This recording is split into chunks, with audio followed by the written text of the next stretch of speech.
डराना है, मुझे काय की समस्या है।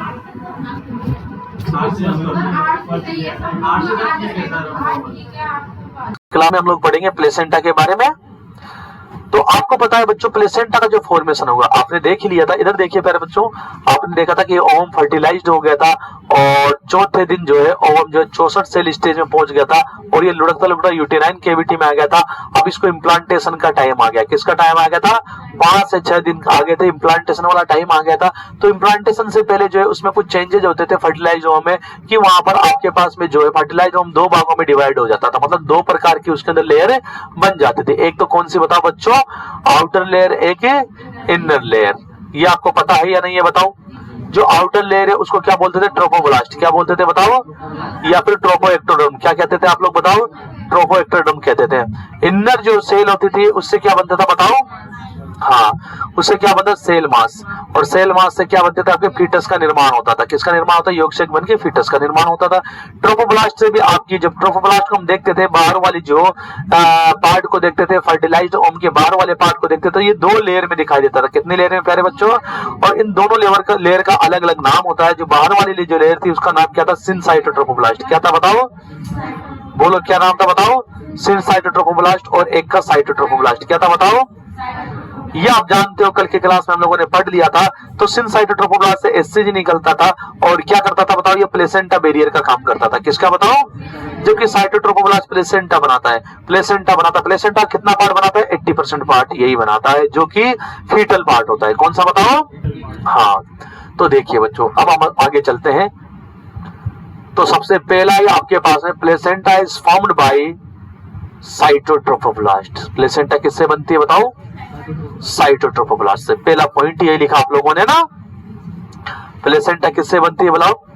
Placenta formed by cytotrophoblast. पहली बात यही थी। दूसरी बात आपके पास में, आप जब प्लेसेंटा को देखते हैं बच्चों, तो प्लेसेंटा की 2 सरफेस होती है। कितनी सरफेस बताओ? कौन कौन सी सरफेस होती है प्लेसेंटा की? एक तो फीटस वाली सरफेस। कौन सी बताओ? हाँ, फीटस सरफेस। और दूसरी कौन सी होती है? मेटरनल सरफेस, है ना? Maternal surface. कौन सी बताओ? Maternal surface. Foetus surface and maternal surface आपके पास में। क्लियर है माइंड के अंदर आपके? हाँ, देखिए, जो आपके फीटल सरफेस बनती है वो साइटोट्रोफोब्लास्ट से बनती है। किससे बताओ बच्चों? और साइटोट्रोफोब्लास्ट में कौन सी स्ट्रक्चर से बनता है? साइटोट्रोफोब्लास्ट में आपके पास में, नाम ध्यान रखें, कोरियोनिक फंडोसम। किससे बनता था बताओ? हाँ, जो कि कोरियोन, आप जब देखेंगे, इधर देखो, आप देखेंगे फीटल की जब लेयर पढ़ेंगे आप लोग, फीटस की लेयर, तो फीटस के बाद 2 लेयर पाई जाएगी। इधर देखिए बच्चों, एक कोरियोन और एक एमनियोन। तो ये जो कोरियोन वाला पार्ट होता है, ये किसके तरफ का पार्ट है? मदर की तरफ का। किसके तरफ का?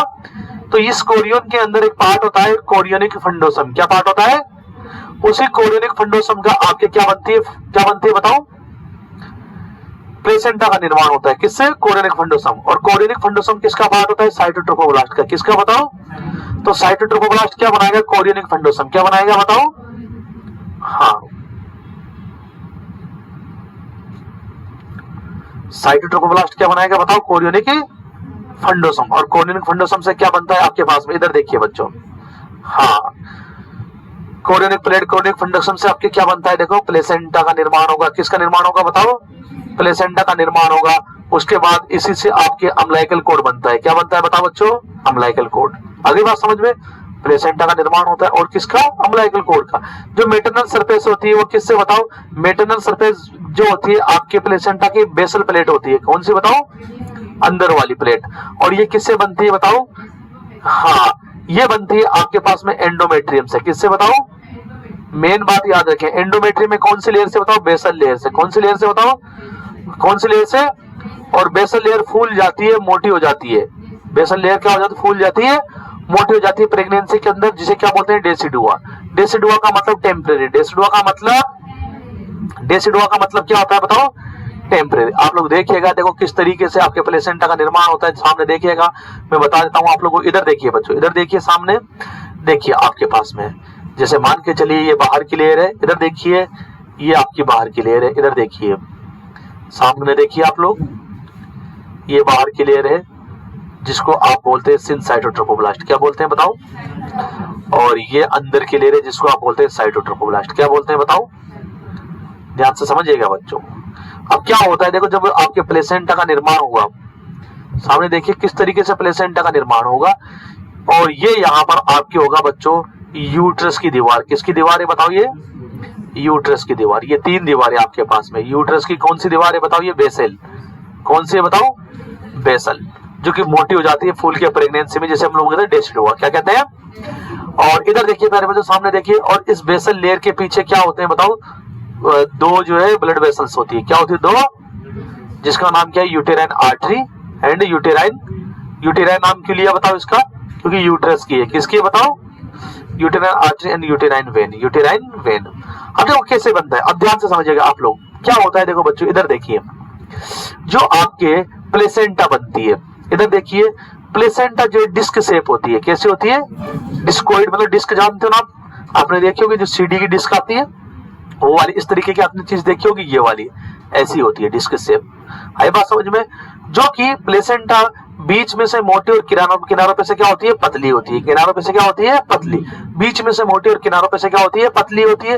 और ये जो चिपकी रहती है, किससे चिपकी रहती है बताओ? प्लेसेंटा जो चिपकी होती है आपके एंडोमेट्रियम की बेसल लेयर से। किससे बताओ? तो होता क्या है मैं आपको बता दूं, देखो ये जो इधर देखिए, जो साइटोट्रोपोब्लास्ट है, इधर देखिए, इन साइटोट्रोपोब्लास्ट से, जैसे कि ये साइटोट्रोपोब्लास्ट, अभी देख लो, समझ लो पूरी बात, फिर मैं पूरा प्लेसेंटा छापूंगा। पहले धीरे धीरे चीजें समझे। इन साइटोट्रोपोब्लास्ट से 13वें दिन आपको पता है ये प्राइमरी विलाई निकलते हैं। क्या निकलते हैं बताओ? क्लियर है माइंड के अंदर? और 16वें दिन ये प्राइमरी विलाई क्या बन जाते हैं? वस्कुलर बन जाते हैं। क्या बन जाते हैं बताओ? जिनको हम क्या बोलते हैं बताओ? Secondary villi. और 21वें दिन क्या हो जाते हैं? ये थर्सरी विलाई बना लेते हैं। क्या बना लेते हैं बताओ? थर्सरी विलाई बना लेते हैं। क्या बना लेते हैं बताओ? थर्सरी विलाई बनाते हैं, जो कि आपके पास में कोटिलीडोन बनाती है। क्या बनाती है? थर्सरी विलाई 2 से 3 के ग्रुप में हो जाती है, 3 से 4 के ग्रुप में हो जाती है, तो क्या कहलाती है? कोटिलीडोन कहलाती है। क्या कहलाती है? ये सब चीजें वही समझेगा जिसने क्लासे ले रखी है पहले। आज जिसने नहीं ले रखी है बस फिल्म देखे, मूवी देखे, मस्त रहे, टिकट तो ले लिया, समझ में आए ना आए, आई बात समझ में, मस्त रहे बस वो। तो कोटिलीडोन बन जाते हैं। ये जो 3-3, 4-4 का ग्रुप होता है थर्सरी विलाई का, क्या कहलाता है? कोटिलीडोन्स। जैसे कोटिलीडोन बन जाते हैं बच्चों, ध्यान से समझिएगा, और उसके बाद इसके ऊपर कौन सी लेयर होती है? बाहर वाली। अरे कोटिलीडोन्स के बाद कौन सी लेयर होती है? बाहर वाली, जिसको क्या बोलते हैं बताओ? सिनसाइटोट्रोपोब्लास्ट। क्या बोलते हैं? क्लियर है? और उसके बाद क्या होता है आपके पास में? एंडोमेट्रियम की बेसल लेयर।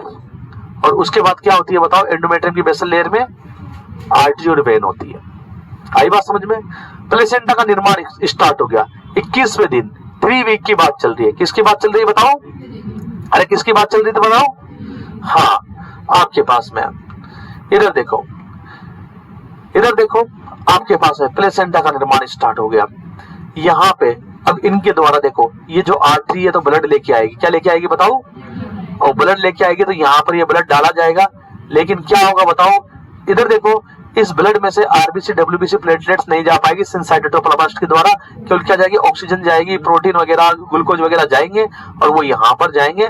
और उसके बाद में अभी क्या है देखो, अम्बिलिकल कॉर्ड नहीं है, तो अभी क्या है? डायरेक्ट क्या है? फीटस है। क्या है बताओ? तो डायरेक्ट फीटस इन चीजों को लेता रहेगा और अपना सेल डिवीजन करता रहेगा, अपना काम चलाता रहेगा। प्लेसेंटा का निर्माण होने पर, जैसे प्लेसेंटा का निर्माण हो रहा है और प्लेसेंटा डेवलप हो रही है, तो इनमें थोड़ा सा चेंजेस आता है। इस जगह पे क्या आता है बताओ बच्चों? चेंजेस आना स्टार्ट हो जाता है। क्या चेंजेस आता है मैं आपको बता दूं, देखो यहां पर क्या चेंजेस आता है। यहां पे देखिए आप लोग,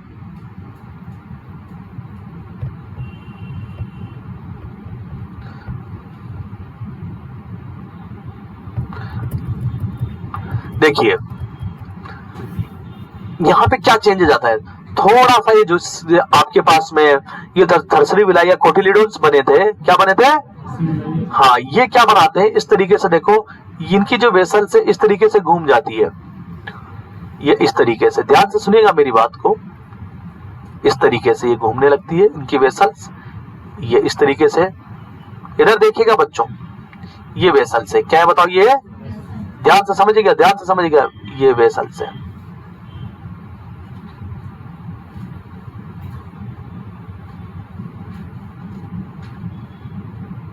आई बात समझ में? और ये वेसल्स जो है ये मिल जाती है आपस में, यहाँ पे ऐसे मिली होती है, ये सारी वेसल्स आपस में मिली होती है। इधर देखो, इधर देखो, और आगे जाके ये सारी की सारी वेसल्स जो है दो आर्टरी एक वेन बना लेती है। क्या बना लेती है बताओ? दो आर्टरी एक वेन बना लेती है, जानते हो आप लोग है ना। और ये अम्बिलिकल कोड होता है। क्या होता है बताओ बच्चों? Umbilical cord. अम्बिलिकल कोड में अब देखिए, ये जो आपके पास में जो थर्सरी विलाई बनी थी, क्या बनी थी? तो थर्सरी विलाई जो बनी थी ये इस तरीके का एक आपके पास में ये इस तरीके के अरेंजमेंट में जम जाती है और यहां पर स्पेस क्रिएट करती है। क्या बनाती है बताओ? इनमें स्पेस रहता है, देखो ये स्पेस रहता है। इन स्पेस को बोलते हैं हम लोग इंट्राविलस स्पेस। क्या बोलते हैं बताओ? क्या बोलते हैं बताओ? हाँ, इंट्राविलस स्पेस मतलब आपके पास में जो है दो विलाई के बीच का स्पेस, दो विलाई के बीच का स्पेस। ध्यान से समझना मेरी बात को, समझना आप लोग। और यहाँ पर ध्यान से समझना बच्चों, इधर देख लो, इधर देखो, इधर देखो, यहाँ पे देखना, यहाँ पे आपके पास में इसके जस्ट यहाँ पर ये बाहर की तरफ, इधर देखिए, ये आपके पास में सिनसाइटोट्रोपोब्लास्ट क्या हो जाती है बताओ बच्चों? क्या हो जाती है बताओ? सिनसाइटोट्रोपोब्लास्ट। सामने देखिए आप लोग, समझते जाइए। ये यहाँ पे आपके सिनसाइटोट्रोपोब्लास्ट,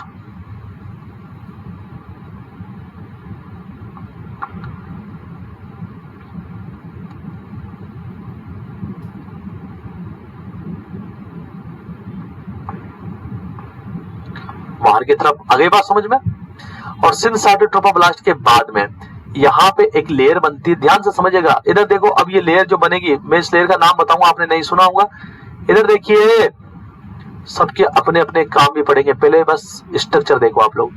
यहाँ पे इसके ऊपर भी एक लेयर आती है इस तरीके से, जहां जहां पर भी उभरा होगा वहां पर एक लेयर होगी, जहां जहां पर भी उभरी होगी है वहां पर क्या होगी? एक लेयर। और इस लेयर को बोलते हैं नीटाबुच लेयर। नाम तो सुना होगा, नाम सुना होगा ना ऑनलाइन क्लास में, नीटाबुच लेयर।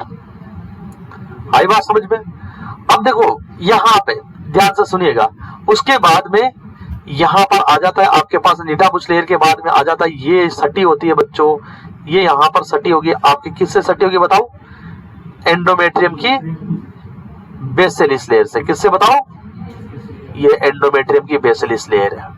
क्लियर है? और ये आपके पास में यूटेराइन आर्टरी है और ये आपके पास में क्या है? यूटेराइन वेन है। क्लियर है? अब देखिए, यहां से ब्लड, यूटेराइन आर्टरी से ब्लड आता है आपके पास में, और ये ब्लड जो है बच्चों इस स्पेस में डाला जाता है। कहां पे डाला जाता है बताओ?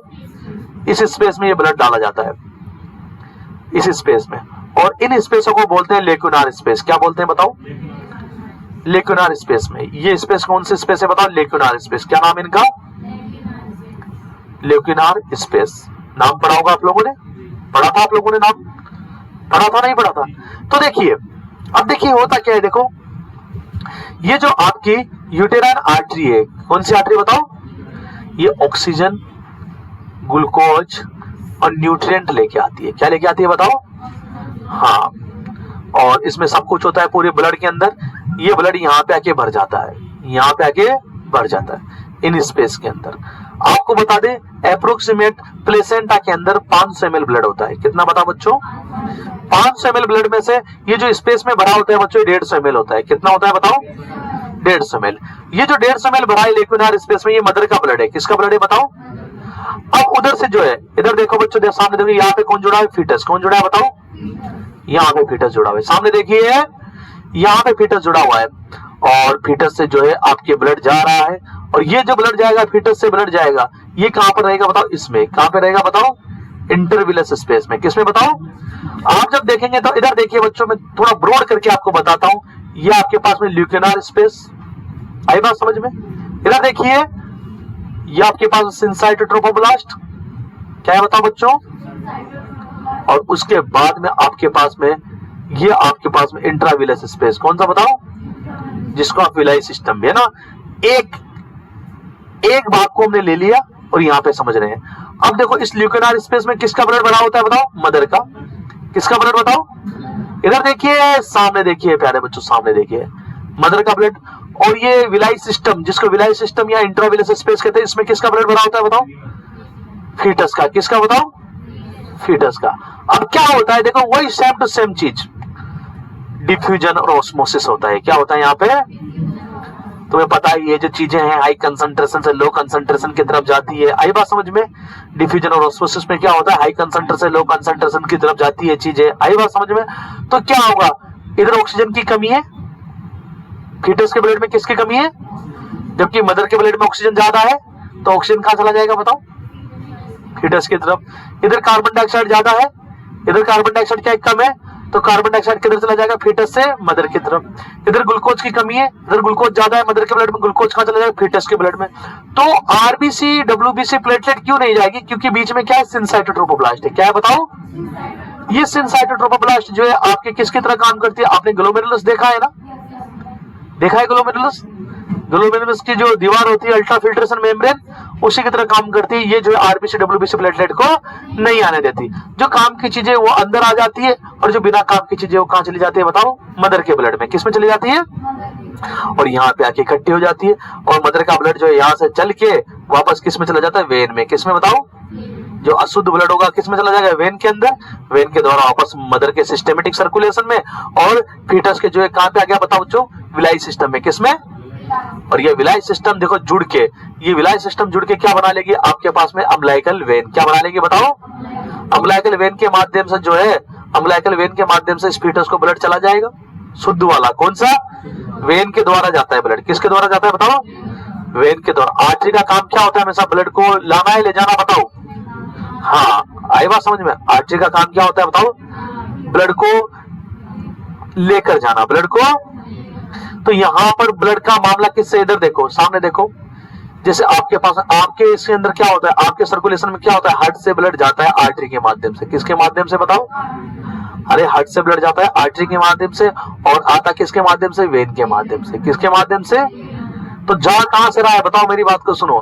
हार्ट का काम क्या है, देखो इधर देखो, जा कहां से रहा है, हार्ट से ऑर्गन की तरफ, हार्ट से, और आ कहां से रहा है बताओ, ऑर्गन से हार्ट की तरफ।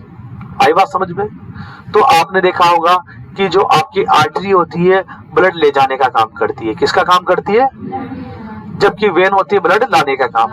मैंने यही बताया था, ये थोड़ी है कि आर्टरी वेन में आप डिफरेंशिएट ऐसे थोड़ी कर सकते हो कि जो आर्टरी होती है उसमें ऑक्सीजनेटेड ब्लड होता है वो सेकेंडरी चीज है। मैंने क्या डिफरेंस बताया था आर्टरी वेन में, पता है जब पढ़ाया था कि ये चीज गलत है। आप लोग क्या डेफिनेशन बता रहे थे, आप बता रहे थे कि आर्टरी के अंदर ऑक्सीजनेटेड ब्लड होता है, जबकि वेन के अंदर क्या डीऑक्सीजन। ये चीज क्या है, गलत है, क्योंकि बहुत सारी आर्टरी आपने देखी, पल्मोनरी आर्टरी देखी जिसमें क्या होता है, डीऑक्सीजनेटेड ब्लड होता है, जबकि पल्मोनरी वेन में क्या ऑक्सीजनेटेड ब्लड होता है। तो वो डेफिनेशन क्या हो जाती है, गलत हो जाती है। सही डेफिनेशन क्या है बताओ, आर्टरी का काम क्या है, ब्लड का ले जाने का, और वेन का काम क्या है, ब्लड लाने का।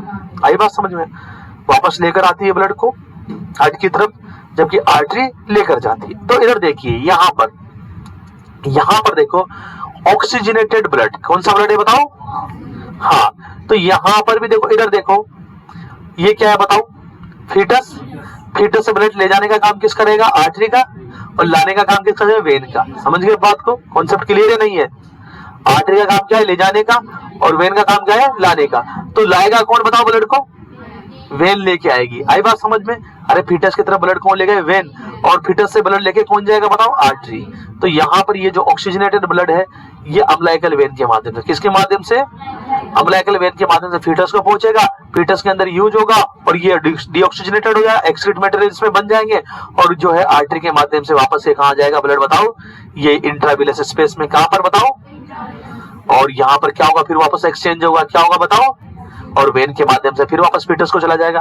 आर्टरी के माध्यम से आ रहा है, वेन के माध्यम से फीटस को। इधर देखो, ये जो आर्टरी है, आर्टरी तो क्या करेगी बताओ, फीटस से प्लेसेंटा की तरफ, और जो वेन है वो क्या करेगी बताओ, प्लेसेंटा से फीटस की तरफ। तुम्हें पता ही है वेन का काम क्या होता है, लाने का, जबकि आर्टरी का काम क्या होता है, ले जाने का। आगे बात ले जा रही है ना, फीटस से लेके जा रही है ब्लड को, फीटस से लेके जा रही है। अरे ब्लड कहाँ बन रहा है बताओ, फीटस में बन रहा है या प्लेसेंटा में बन रहा है ब्लड, ब्लड कहां बन रहा है, फीटस में बन रहा है या प्लेसेंटा में, आप बताएंगे। फीटस में बन रहा है ना, तो फीटस में बन रहा है तो ले जाना किसे कहेंगे बताओ, फीटस से ले जाना मतलब फीटस के से दूर लेके जाना, बन तो फीटस में रहा है ना, तो ले जाने का काम किसका है बताओ, आर्टरी का है ना।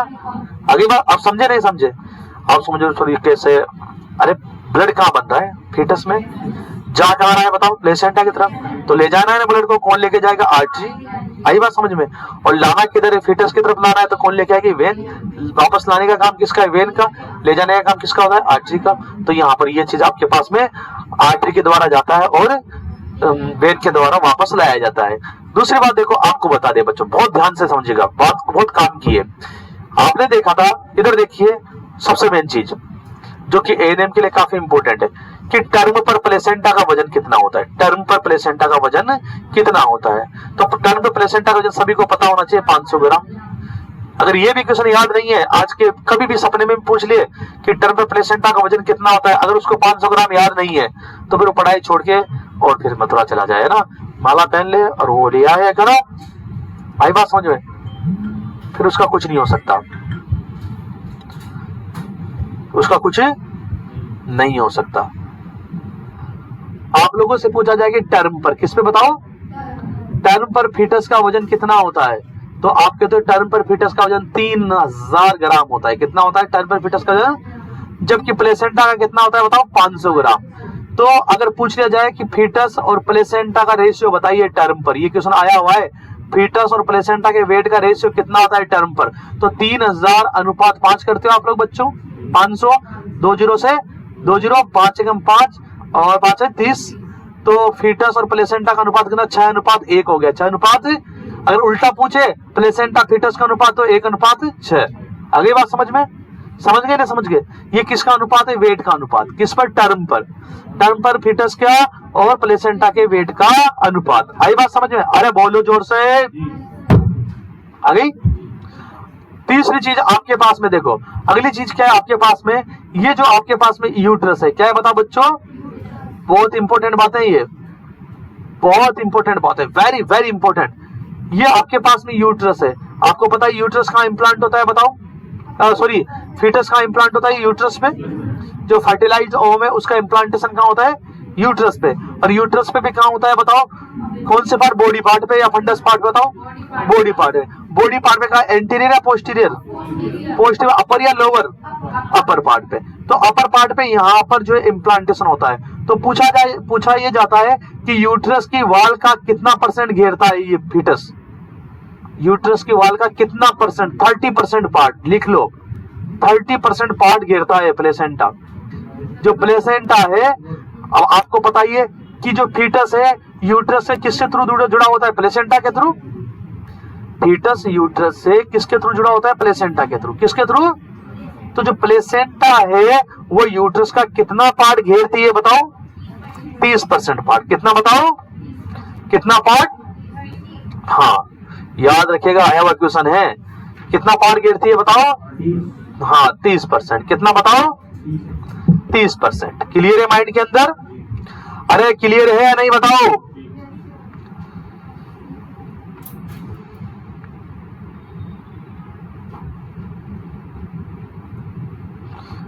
और अब मुझे बताइए एक चीज, नीटाबुच लेयर का काम क्या होता है बताओ। हाँ नीटाबुच लेयर का काम क्या होता है बताओ। हाँ नीटाबुच लेयर का काम क्या होता है बताओ, कि जो आपकी इधर देखो ये प्लेसेंटा है, ये आपकी जो है यूट्रस की बेसल लेयर है। अब प्लेसेंटा इसके अंदर इंसर्ट होगी ना, अरे इम्प्लांटेशन तो प्लेसेंटा का होगा, किसका होगा, तो ये इम्प्लांटेशन केवल डेसिडुआ तक हो। कहां तक हो बताओ, डेसिडुआ का मतलब बेसल लेयर तक। अगर बेसल लेयर को पार कर जाएगा तो आगे कौन सी लेयर आ जाती है, मायोमेट्रियम आ जाती है। कौन सी आ जाती है, तो ये जो नीटाबुच लेयर होती है आपकी प्लेसेंटा को मायोमेट्रियम तक पहुंचने से रोकती है। मायोमेट्रियम तक पहुंचने से कहां तक रखती है, केवल इसको बताओ, एंडोमेट्रियम की डेसिडुआ तक। और डेसिडुआ किसे बोलते हैं, बेसिलिस लेयर को। किसको बोला, बेसल लेयर को डेसिडुआ आप लोग कहते हैं। समझे नहीं समझे बताओ बात को। नीटाबुच का काम क्या है बताओ, ज्यादा अंदर जो है इंसर्ट होने से, अगर ज्यादा अंदर चली गई, मान के चलो मायोमेट्रियम में धस गई, मायोमेट्रियम में धस गई आपकी प्लेसेंटा।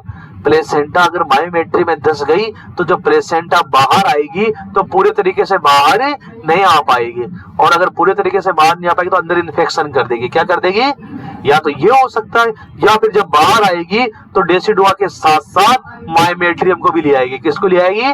और जब मायोमेट्रियम आ जाएगी तो ब्लीडिंग बहुत ज्यादा होगी, पीपीएच को बढ़ावा देगी। किसको बढ़ावा देगी? समझे बात को? तो नीटापुच लेयर का काम क्या है कि आपकी जो प्लेसेंटा इम्प्लांट हो रही है उसको कंट्रोल मैनर में इम्प्लांट होने देगी। किसमें बताओ? कंट्रोल मैनर का मतलब ये है कि ज्यादा अंदर इंसर्ट होने से रोकेगी। केवल कहां तक रखेगी उसको, प्लेसेंटा को? ये एंडोमेट्रियम तक। कहां तक रखेगी? अगर एंडोमेट्रियम से आगे नीटापुच लेयर ना हो, नीटापुच लेयर ना हो तो आपकी प्लेसेंटा की जो जड़ें हैं वो कहां तक पहुंच सकती है बताओ? और मायोमेट्रियम तक पहुंच गए तो क्या दिक्कत आ सकती है बताओ? आगे बात समझ में, क्या दिक्कत आ सकती है बताओ? हाँ, क्लियर है? हाँ। और कितना कितना ब्लड बड़ा होता है बताओ? मदर का कितना बताओ? कितना मदर का कितना? 150 ml। और आपके फीटस का कितना बताओ? कितना बताओ? हाँ, फीटस का 350 ml, 350 ml। अब मेरी बात सुनो, आपसे पूछा जाएगा एग्जाम के अंदर, आपसे पूछा जाएगा एग्जाम के अंदर कि ये तो आपने देख लिया बड़ा होता है, 500 ml जो है आपकी प्लेसेंटा का वॉल्यूम होता है, 500 ग्राम वजन होता है। अब उस 500 ml वॉल्यूम के अंदर 350 ml तो किसका रहेगा ब्लड बताओ? फीटस का। 150 ml किसका रहेगा? तो जो 150 ml ब्लड आया वो किसके द्वारा आया बताओ? यूटेराइन आर्टरी के द्वारा। और जो आपके पास में 350 ml ब्लड आया वो किसके द्वारा आया? अम्बिलिकल वेन के द्वारा। किसके द्वारा बताओ? अगली बात समझ में, किसके द्वारा? अम्बिलिकल वेन के द्वारा। तो जो एक हमेशा जब प्लेसेंटा को हम देखेंगे तो हमेशा 500 ml ब्लड प्लेसेंटा के अंदर भरा होता है। कितना ml ब्लड बताओ? 500 ml, जिसमें 350 ml फीटस का होता है और 150 ml किसका होता है? मदर का होता है। किसका होता है? तभी आप जब प्लेसेंटा काटते हो तो थोड़ी देर रुक के काटते हो। आई बात समझ? जब प्लेसेंटा के जब हम अम्बिलिकल कॉर्ड की कटिंग करते हैं तो अम्बिलिकल कॉर्ड की कटिंग थोड़ी देर रुक कर करते हैं। हम 5 मिनट का टाइम देते हैं। कितना टाइम देते हैं? कि जो प्लेसेंटा के अंदर 350 ml ब्लड भरा हुआ है वो भी किसके पास आ जाए? वापस फीटस के पास आ जाए और बच्चे को जो है ब्लड का लॉस ना हो। मदर वाला भी आएगा क्या? मदर वाला तो आ गया तो लफड़ा ही हो जाएगा ना लफड़ा, क्योंकि मदर का ग्रुप क्या मालूम कौन सा और फीटस का ग्रुप क्या मालूम कौन सा। बताओ, मदर और फीटस के ब्लड मैच होते हैं क्या? कभी भी मिक्स नहीं होते। कभी मिक्स होने से कौन रोकता है बताओ? कौन रोकता है मिक्स होने से? मदर और फीटस के ब्लड को मिक्स होने से कौन रोकता है बताओ? सिनसाइटोट्रोफोब्लास्ट। कौन रोकता है बताओ? वही तो बैरियर है। वही तो क्या है बताओ? बैरियर है। अब देखो, आप लोगों से ये पूछा जाता है, ध्यान से सुनिएगा मेरी बात को, बहुत इंपॉर्टेंट बातें हैं।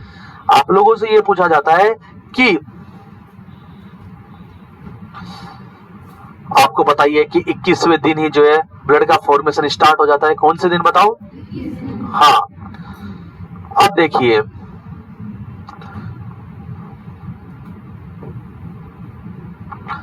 आप लोगों से पूछा जाएगा कि ये फीटस है और ये अम्बिलिकल कॉर्ड है, ये प्लेसेंटा है और ये प्लेसेंटा में कौन सी लेयर है बताओ? आपके पास में ये वाला, आपके पास में एंडोमेट्रियम है। क्या है बताओ बच्चों? और ये यूटेराइन आर्टरी है, ये यूटेराइन वेन है और इस प्लेसेंटा में ऑक्सीजन वगैरह जा रहा है। पूछा ये जाता है कि कितनी ऑक्सीजन की सप्लाई होती है आपके फीटस को? तो फीटस को जो ऑक्सीजन सप्लाई होती है, ध्यान रखना, 8 ml पर केजी के हिसाब से एक टाइम में, 8 ml पर केजी के हिसाब से पर सर्कुलेशन। एक सर्कुलेशन में कितना देना है बताओ? 8 ml ऑक्सीजन। कितनी ऑक्सीजन चाहिए? 8 ml ऑक्सीजन। लिखा हुआ है तुम्हारे, लिखा है ना? कितना ऑक्सीजन चाहिए बताओ? 8 ml ऑक्सीजन। और आपको बता दें, देखो एक बात ध्यान से, इधर देखो, भरा हुआ कितना रहता है बताओ? फीटस का ब्लड 350। कितना भरा होता है बताओ? लेकिन आपको बता दें कि जो ब्लड जो सप्लाई होती है आर्टरी के द्वारा फीटस से प्लेसेंटा को, किससे बताओ? फीटस से प्लेसेंटा को जो ब्लड जाता है किसके द्वारा? अम्बिलिकल आर्टरी के द्वारा। किसके द्वारा बताओ? कितना जाता है? 400 ml पर मिनट। कितना जाता है बताओ? ये क्वेश्चन आया हुआ है कि फीटस से, आपके फीटस से प्लेसेंटा को कितना ब्लड जाता है? 400 ml पर मिनट के हिसाब से। 400 ml पर मिनट के हिसाब से कितना बताओ? तो 400 ml पर मिनट के हिसाब से लिखा हुआ है ना आपके पास में? 400 ml पर मिनट के हिसाब से ब्लड जो है किसको जाता है बताओ? फीटस से प्लेसेंटा को। किस लिए जा रहा है बताओ? प्लेसेंटा की तरफ। क्या प्लेसेंटा को ब्लड की जरूरत है क्या?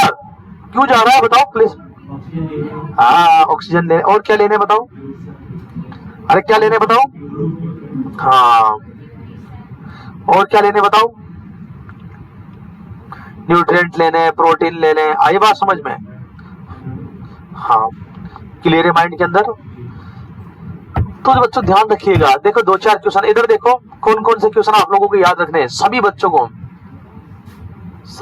को याद रखने हैं क्वेश्चन। ये देखो इधर देखो, एक क्वेश्चन तो देखो ये सबसे पहला क्वेश्चन, टर्म पर प्लेसेंटा का वजन, तो आप कितना बताएंगे बताओ? 500 ग्राम। दूसरा आपके पास में एक क्वेश्चन, प्लेसेंटा बनकर कब तैयार हो जाती है, ये क्वेश्चन आया हुआ है आपके पास में 3 मंथ में, कब बताओ? 3 मंथ में। तीसरा क्वेश्चन आपके पास में, प्लेसेंटा का वॉल्यूम कितना होता है?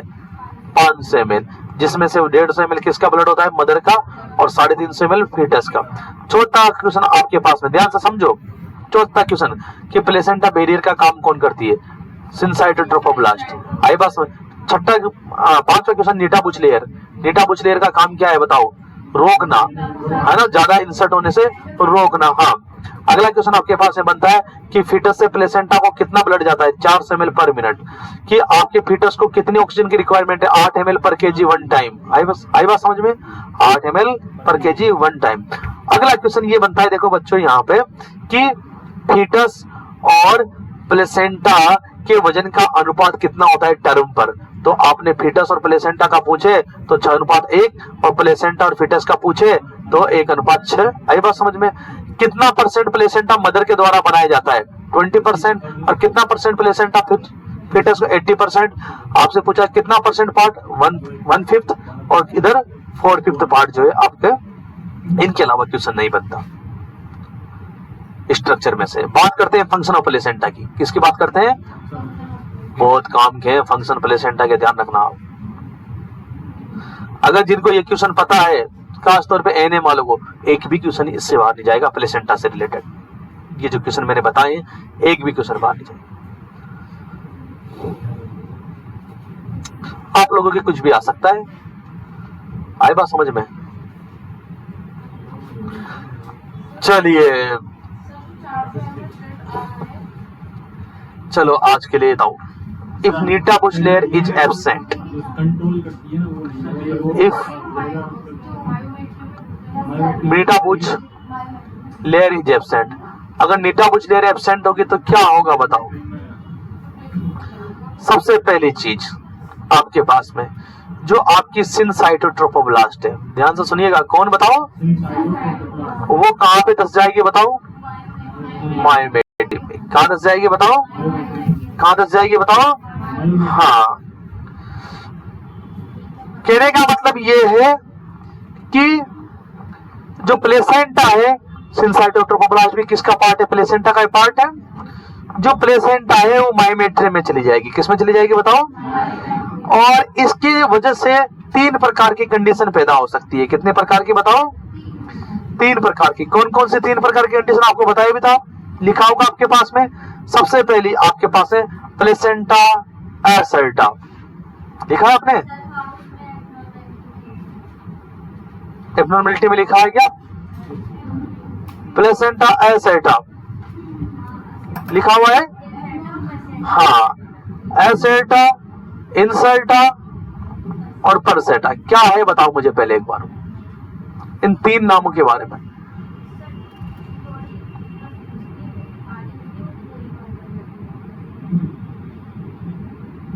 बताओ।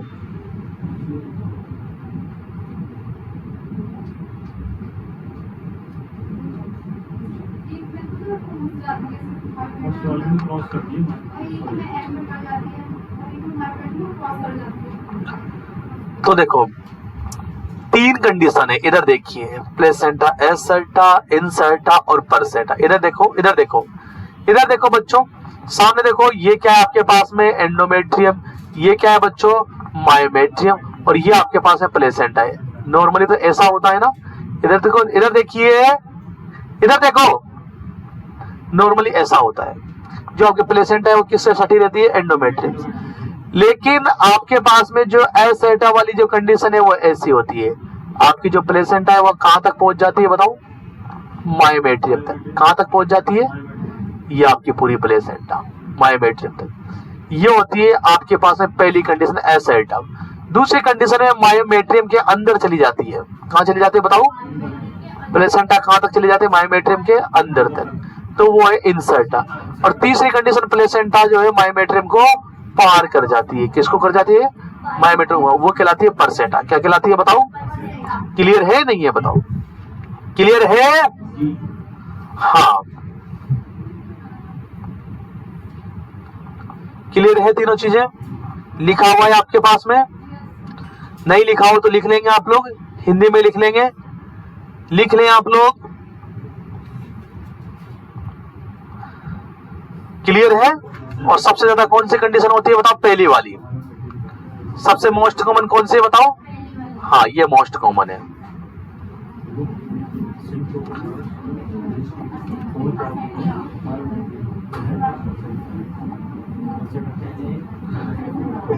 समझे नहीं समझे? इधर देखो दोबारा से,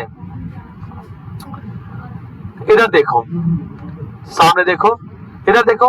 नॉर्मली क्या होता है? इधर देखो नॉर्मली ये आपके पास में एंडोमेट्रियम है। क्या है बताओ? एंडोमेट्रियम से आपकी प्लेसेंटा चिपकी होती है। ये प्लेसेंटा, ये एंडोमेट्रियम, ये नॉर्मल है। और इसके पीछे क्या होता है बताओ? एंडोमेट्रियम के पीछे मायोमेट्रियम। क्या होती है बताओ? अगर आपकी प्लेसेंटा इस एंडोमेट्रियम से आगे निकलकर एंडोमेट्रियम को पार करके मायोमेट्रियम तक पहुंच जाए, कहां तक पहुंच जाए बताओ? तो उस कंडीशन को बोलते हैं एसेटा। क्या बोलते हैं? और अगर आपकी प्लेसेंटा जो है मायोमेट्रियम के अंदर तक पहुंच जाए, कहां तक पहुंच जाए बताओ? अंदर तक पहुंच जाए तो कहलाएगी इंसर्टा। क्या कहलाएगी?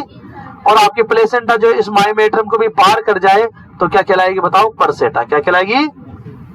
तीनों में सबसे घातक कंडीशन कौन सी? परसेटा वाली। और सबसे ज्यादा कौन सी? अर्सेटा, एसेटा। एसेटा मतलब केवल अभी पहुंची है मायोमेट्रियम तक। एक में तो पहुंची है, एक में अंदर चली गई है, और एक में पार कर चुकी है, एक में पार कर चुकी है। आई बात समझ में? क्यों होता है बताओ? ये क्यों होता है बताओ? ये तीनों कंडीशन क्यों होती है बताओ? जो नीटा पूछ ले रहे वो क्या हो जाती है बच्चों? एब्सेंट हो जाती है। क्या हो जाती है बच्चों? क्लियर है? आगे चलते हैं। Function of placenta. प्लेसेंटा के क्या क्या कार्य है? आइए आप लोग अपने नोट्स पे आइए। फंक्शन ऑफ प्लेसेंटा, प्लेसेंटा के कार्य। सबसे पहले मुझे एक बात बताइए कि प्लेसेंटा को क्यों बनाया गया? ऊपर वाले ने क्यों बनाया? हाँ आपके पास प्लेसेंटा को क्यों बनाया गया? देखो function of placenta. Function, main placenta का मेन फंक्शन क्या है बताओ?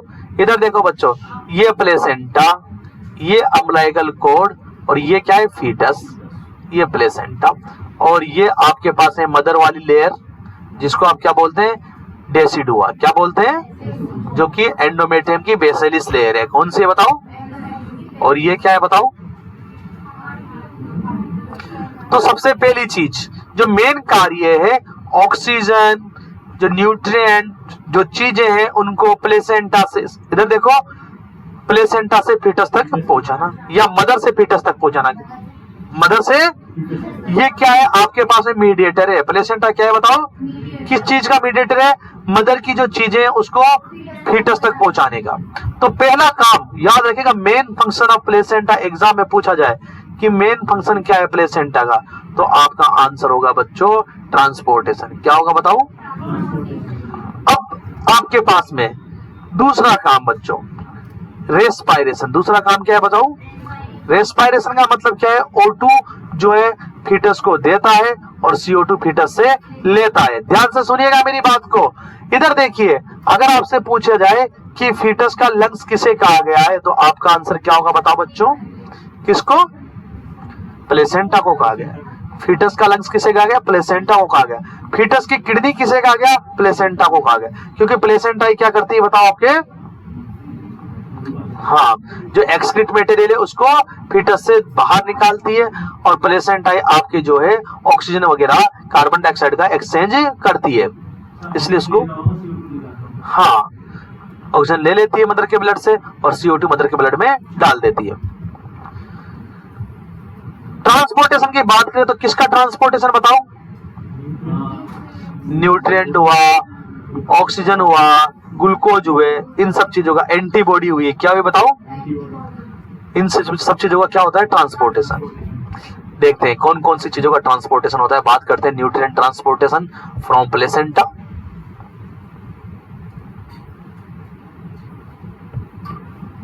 सबसे पहले न्यूट्रिएंट ट्रांसपोर्टेशन की बात करते हैं। Nutrient transportation from placenta.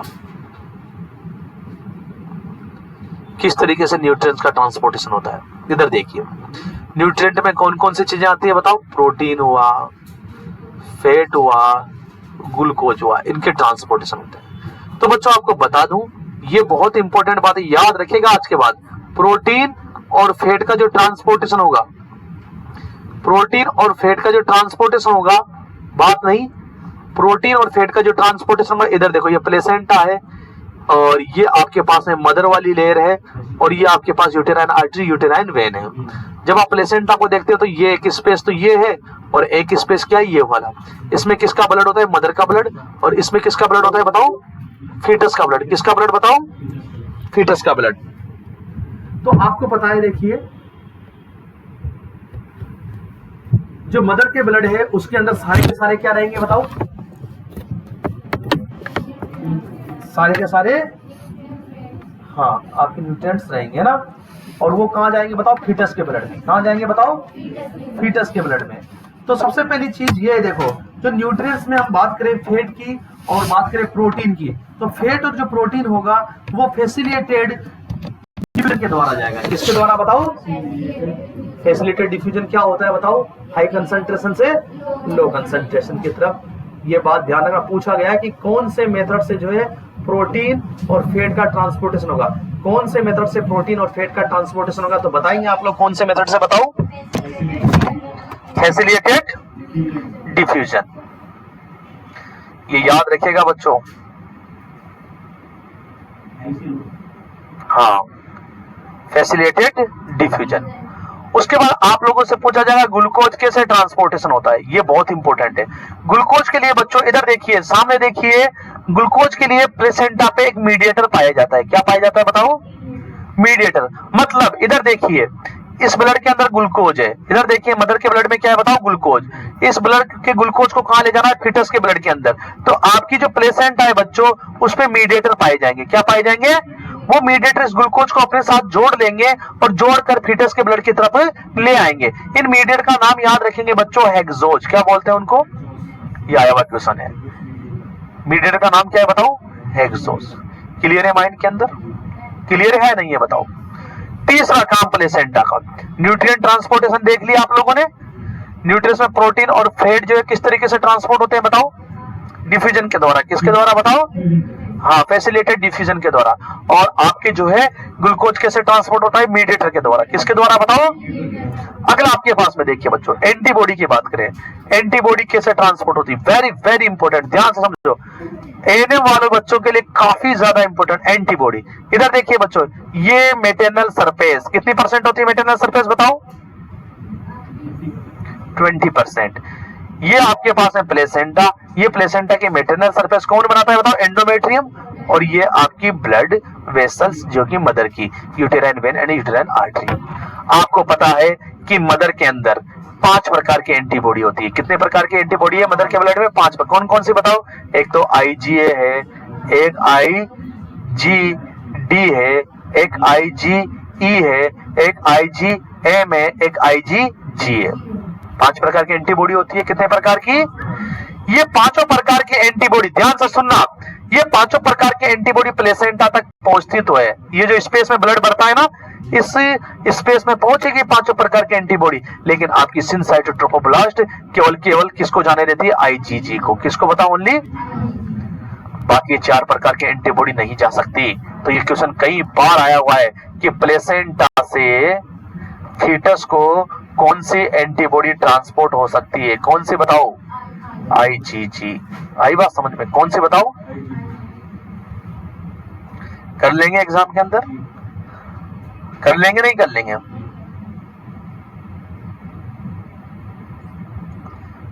कर लेंगे नहीं कर लेंगे बताओ? हाँ, IgG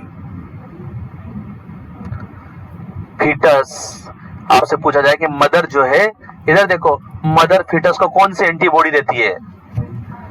इस IgG का बहुत रोल है, आप साइड में लिख लेंगे। देखो, बच्चा पैदा हो जाएगा तो बच्चे के अंदर 6 महीने तक खुद की एंटीबॉडी नहीं बनती। 6 महीने तक किससे काम चलाता है वो बताओ?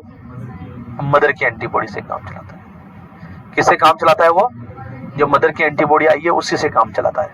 क्लियर है माइंड के अंदर? आई बात समझ में? पैदाइशी के 6 महीने, 9 महीने तो चलेगा ही चलेगा काम। 9 महीने तो कहां पर बताओ? 9 महीने तो कहां काम चलेगा? डिलीवरी से पहले 9 महीने तो फीटस को बचाएगी बीमारियों से।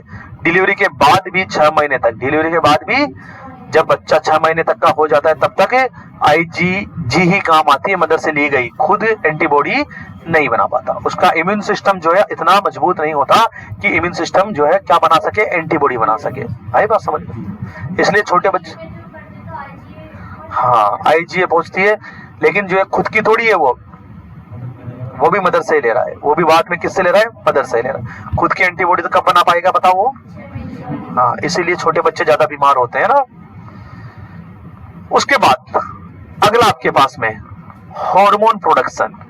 अगला काम किसका? अगला काम बताओ किसका? अगला काम प्लेसेंटा का। क्या क्या काम पड़े आपने प्लेसेंटा के बताओ? न्यूट्रिशन, ट्रांसपोर्टेशन, रेस्पिरेशन, हाँ एक्सक्रीशन पढ़ा ना। किसका एक्सक्रीशन निकालते हैं? जो बच्चे में जो एक्सक्रीट मटेरियल बनता है प्लेसेंटा किसको दे देता है? वो मदर को दे देता है। अब हार्मोन सबको याद होने चाहिए, कौन कौन से हार्मोन निकलते हैं प्लेसेंटा से। एक का नाम है HCG, एक का नाम है एस्ट्रोजन, एक का नाम है प्रोजेस्टेरोन, एक का नाम है आपके पास में HPL। कौन सा बताओ? एक का नाम है HCS। क्या नाम है बताओ? एक है पप्पा। कौन सा है बताओ?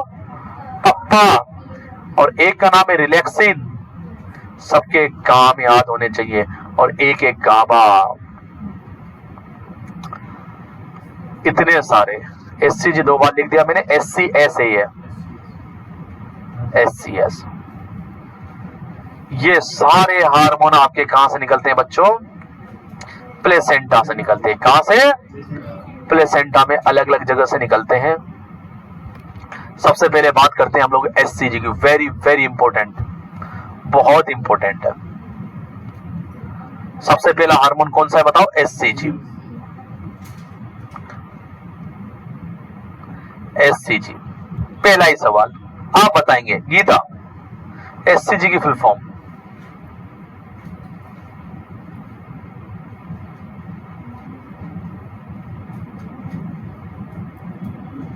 आप बताएंगे बेटा? खुशबू, HCG की फुल फॉर्म क्लास देखी थी कल थोड़ी सी भी? मैं आगे के मैं पूछ लूं?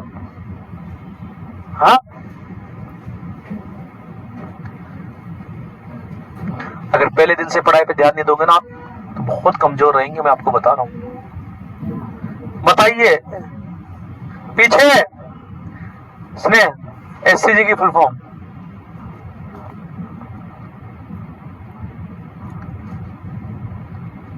सपना, HCG की फुल फॉर्म क्या है?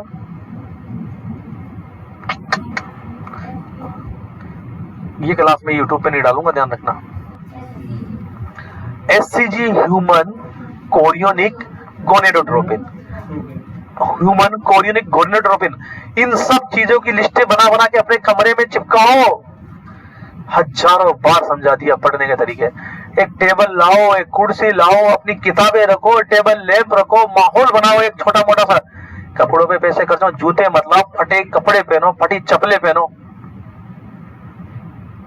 एक ऐसा माहौल बना, पढ़ने का तरीका ये है, लगे कि पढ़ाई कर रहे हैं, वहां पे आपके चिपके हो, हार्मोन्स के नाम चिपके हो, लैब टेस्ट चिपके हुए। आप बैठो तो आपको ऐसा लगे बैठे बैठे भी वो सामने दिखते रहे, पढ़े नहीं तब भी कि हाँ ये चीजें है। ऐसा माहौल बनाओ। एससीजी सामने देखो, human chorionic gonadotropin, human chorionic gonadotropin. बार बार में लिखे नहीं याद हो तो, कोरियोनिक गोनेडोट्रोपिन। आपको पता ही है बच्चों एससीजी कहां से निकलता है, सभी बच्चों को पता है, सिनसाइटोट्रोपोब्लास्ट। सभी जानते हैं बच्चों कौन से दिन निकलना स्टार्ट होता है, 7 डेज पे। तो 7 डेज पे अगर ब्लड का टेस्ट करेंगे तो आपको एससीजी मिल जाएगा। और अगर आप यूरिन के लिए इंतजार कर रहे हैं तो 90 दिन, कौन से दिन बताओ, 90 दिन यूरिन में मिलेगा। कहां मिलेगा 90 दिन बताओ, यूरिन के अंदर मिलेगा। बहुत इंपॉर्टेंट बात है, समझ गए बात को। अब देखो आगे की बात, 60 से 70वें दिन, प्रेगनेंसी के 60 से 70वें दिन की बात चल रही है, समझ गए। 60 से 70 का मतलब 10वें वीक के आसपास की बात चल रही है। 60 से 70वें दिन, 60 से 70वें दिन जो एससी जो होता है तो पीक लेवल पे होता है। किस पे होता है बताओ, हाईएस्ट लेवल पे। और हाईएस्ट लेवल पे कितना होता है बच्चों, 100 से 200 इंटरनेशनल यूनिट पर एमएल ऑफ ब्लड। 100 से 200 इंटरनेशनल यूनिट, आई बात समझ में। और प्रेगनेंसी के पहले हमारे पास में ओनली रहता है 5 से 10। कितना रहता है, क्लियर है माइंड के अंदर, क्लियर है। इसका जो मेन फंक्शन है एससीजी का, मेंटेन फीटस, फीटस को मेंटेन करना, फीटस को मेंटेन करना। 60 से 70वें दिन पे पीक पर रहता है। ये क्वेश्चन कई बार आया है, कई बार। और 70 दिन के बाद में फिर ये कम होना स्टार्ट हो जाता है। 70 दिन के बाद में क्या होता है बताओ बच्चों, कम होना स्टार्ट हो जाता है। और कम होते होते ये कितना रह जाता है, 10 से 20 इंटरनेशनल यूनिट पर एमएल टर्म तक। कम होता होता टर्म पे कितना जाता है, ओनली 10 से 20 इंटर, मतलब कितना कम हो गया बच्चों, 10 गुना कम हो गया। कितना कम हो गया बताओ, क्लियर है मैन, हाँ 10 गुना कम हो जाता है 70 दिन के बाद में।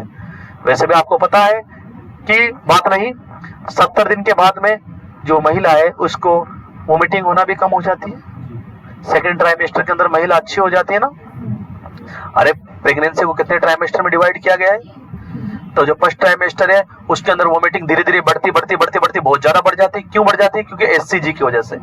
जो एमएससिस ग्रेविडर्म होता है नॉर्मल है, ज्यादातर नॉर्मल है नहीं है बताओ। एमएससिस ग्रेविडर्म का मतलब क्या है, प्रेगनेंसी में होने वाली उल्टियां। एमएससिस ग्रेविडर्म का मतलब, हाँ वो किसकी वजह से होती है बताओ, एमएससिस ग्रेविडर्म एससीजी हार्मोन की वजह, किसकी वजह से।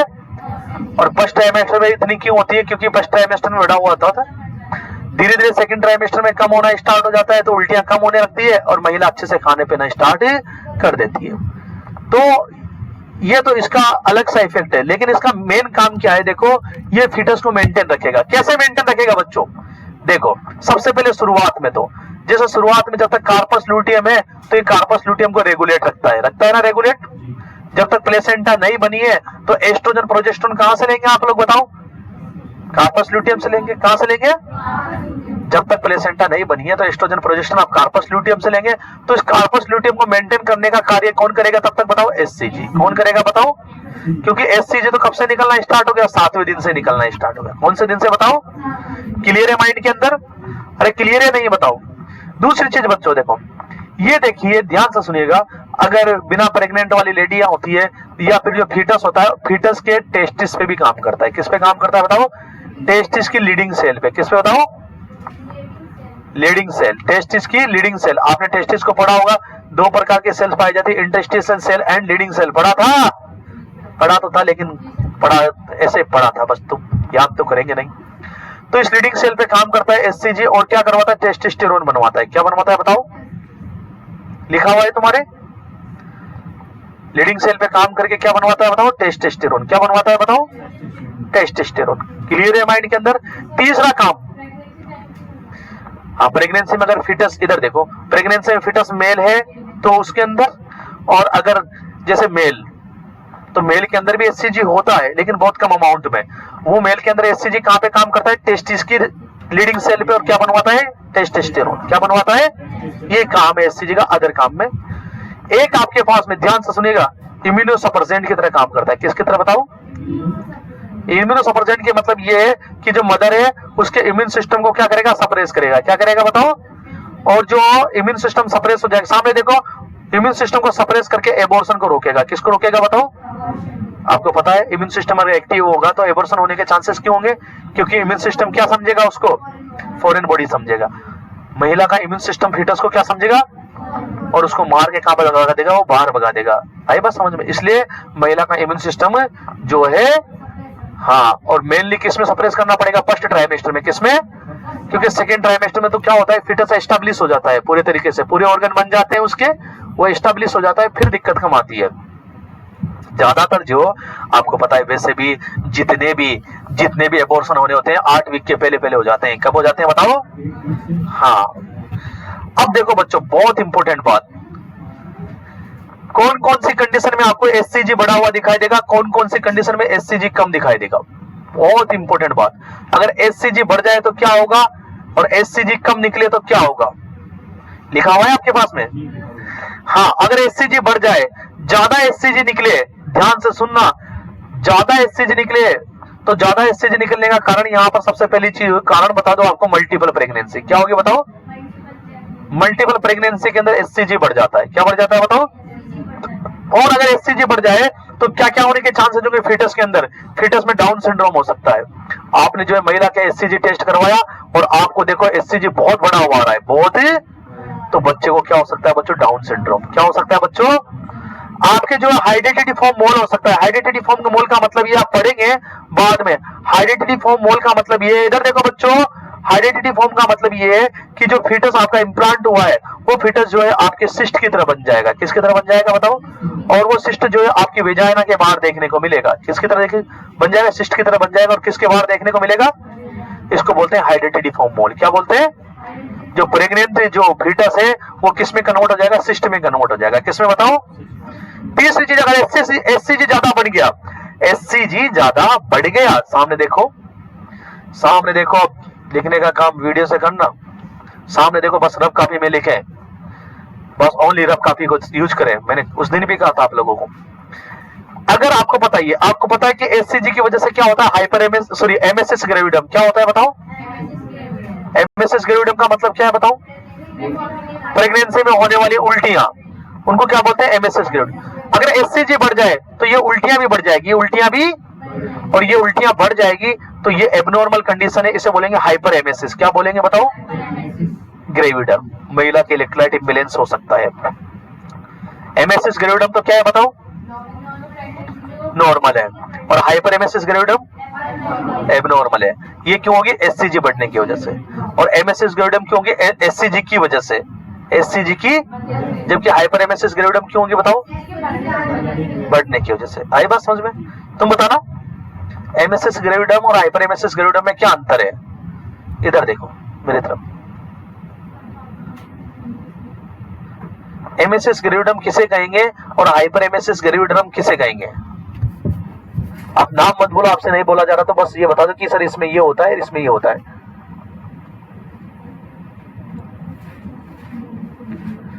तो कम वॉमिटिंग वाले को क्या कहेंगे? हाँ,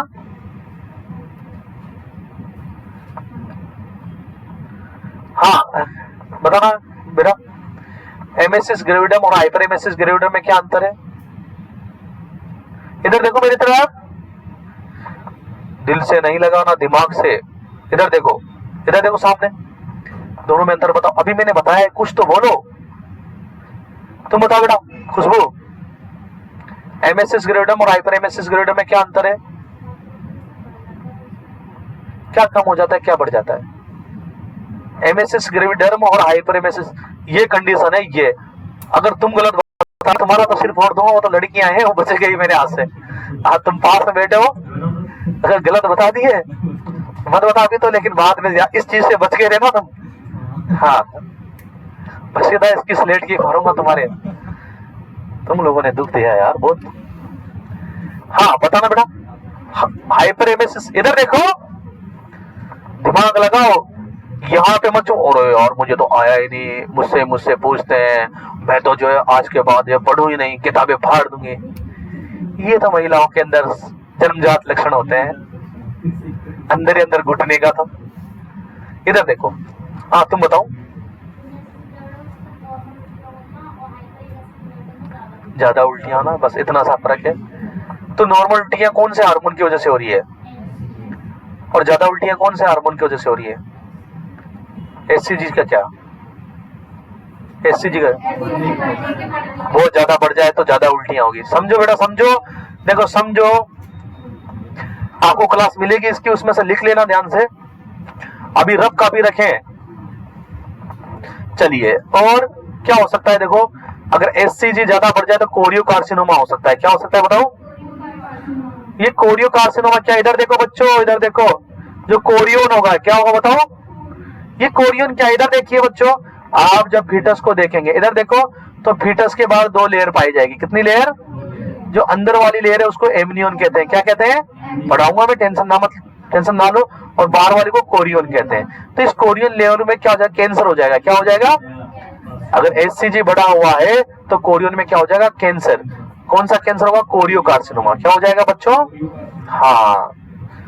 अगर आपका एचसीजी कम हो जाए बच्चों, तो सबसे मेन चीज तो एबॉर्शन ही हो जाएगा। क्या हो जाएगा बताओ? अबॉर्शन हो जाएगा। तुम्हें पता है एचसीजी क्या करता है? इम्यूनोसप्रेसेंट है ना, आपका इम्यून सिस्टम एक्टिव रहेगा तुरंत। कौन है रे, कौन है? बाहर चल है ना। हाँ। और क्या हो सकता है अगर एचसीजी कम हुआ तो? एक्टोपिक प्रेगनेंसी हो सकती है। क्या हो सकती है बच्चों बताओ? क्यों? ये क्या हमें समझा नहीं यार। एचसीजी कम होगा तो एक्टोपिक प्रेगनेंसी कैसे हो जाएगी? सबसे पहले बताओ एक्टोपिक प्रेगनेंसी क्या होती है? कहीं मतलब फॉलोपियन ट्यूब में जो है इम्प्लांटेशन हो गया। क्यों यार, मुझे समझ में नहीं आ रहा। आखिर एचसीजी कम होने की वजह से क्यों जो है एक्टोपिक प्रेगनेंसी हो जाएगी?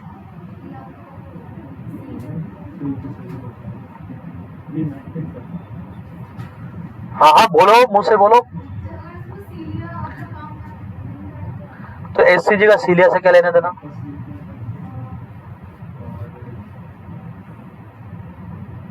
बहुत सारे लोगों ने दिमाग लगाने का ठेका ही दूसरे को दे दिया। ये तो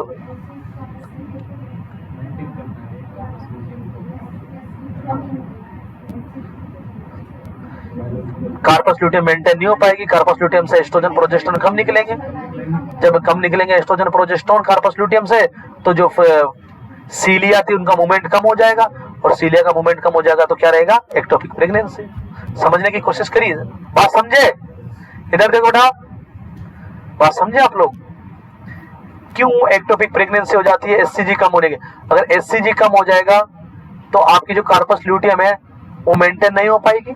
जो कार्पस ल्यूटियम जो प्रोजेस्टेरोन एस्ट्रोजन निकाल रही है वो कम निकालेगी। जब कम निकालेगी तो सीलिया का मूवमेंट क्या हो जाएगा? कम, और ओवम का मूवमेंट कम हो जाएगा। ओवम क्या हो जाएगा? अरे भैया इसको तो इम्प्लांट होना है, चौथे दिन भगाओ लाद दे के यूटेराइन कैविटी में, नहीं तो पांचवें दिन यहीं पे इम्प्लांट होना स्टार्ट कर देगा।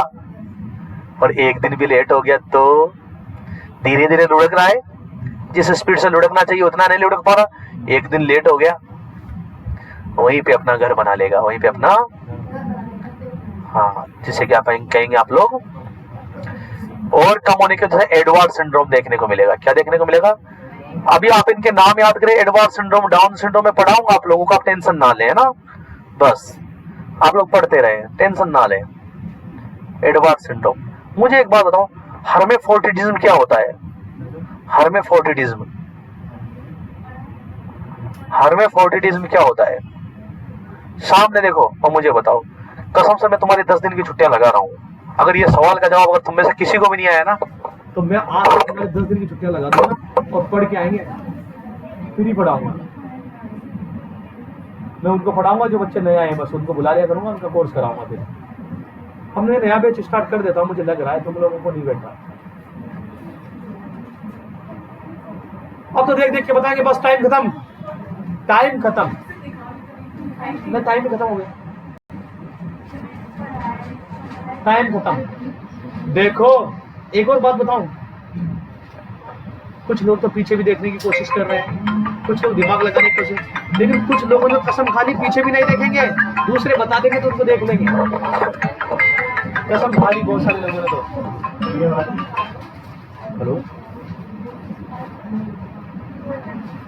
कौन बोल रहे सर? हाँ सर बात होगी, मैं तो डिसाइड कर रहा हूँ सर, बस आप मुझे जो है ना आज शाम तक का टाइम दीजिए। कोई क्लास प्लस वालों का फ़ोन आ रहा था, आपका भी आ रहा था, जिस जहाँ पर ग्रेड सुटेबल होगी वहाँ पे हम आपको बता देंगे ना।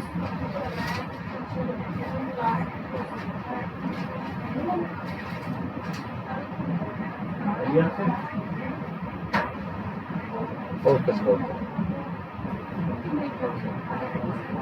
सर, मैं आपको आगे से कॉल कर लूँगा सर, टेंशन मत लीजिए आप, ना जैसा भी मैं आपको बता दूँगा। Okay sir.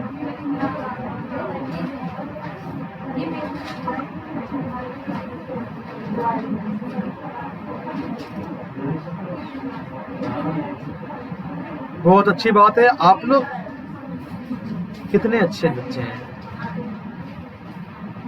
कितने अच्छे बच्चे हैं ना। वाह,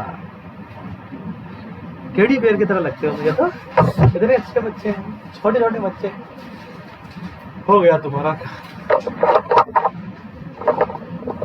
बहुत बार कोचिंग में क्या रिश्ते पूछने वाले भी आते हैं कसम से, जैसे किसी लड़कियों के बारे में, इनके बारे में पूछने आते हैं कि वो लड़की कैसा है, वो लड़का कैसा है। मुझसे पूछते थे पहले भी, जैसे किसी के रिश्ते की बात चलती है तो फिर मुझे तो सच बोलना पड़ता है, मैं क्या करूँ कि पढ़ने मैं झूठ बोलूं कैसे। मैं तो कहता हूँ बाकी तो सब तो ठीक है, लेकिन पढ़ाई की गारंटी नहीं है, नौकरी की लग जाएगा नहीं लग जाएगी, कि नौकरी की गारंटी नहीं है, बाकी तो सब कुछ ठीक लगता है मुझे।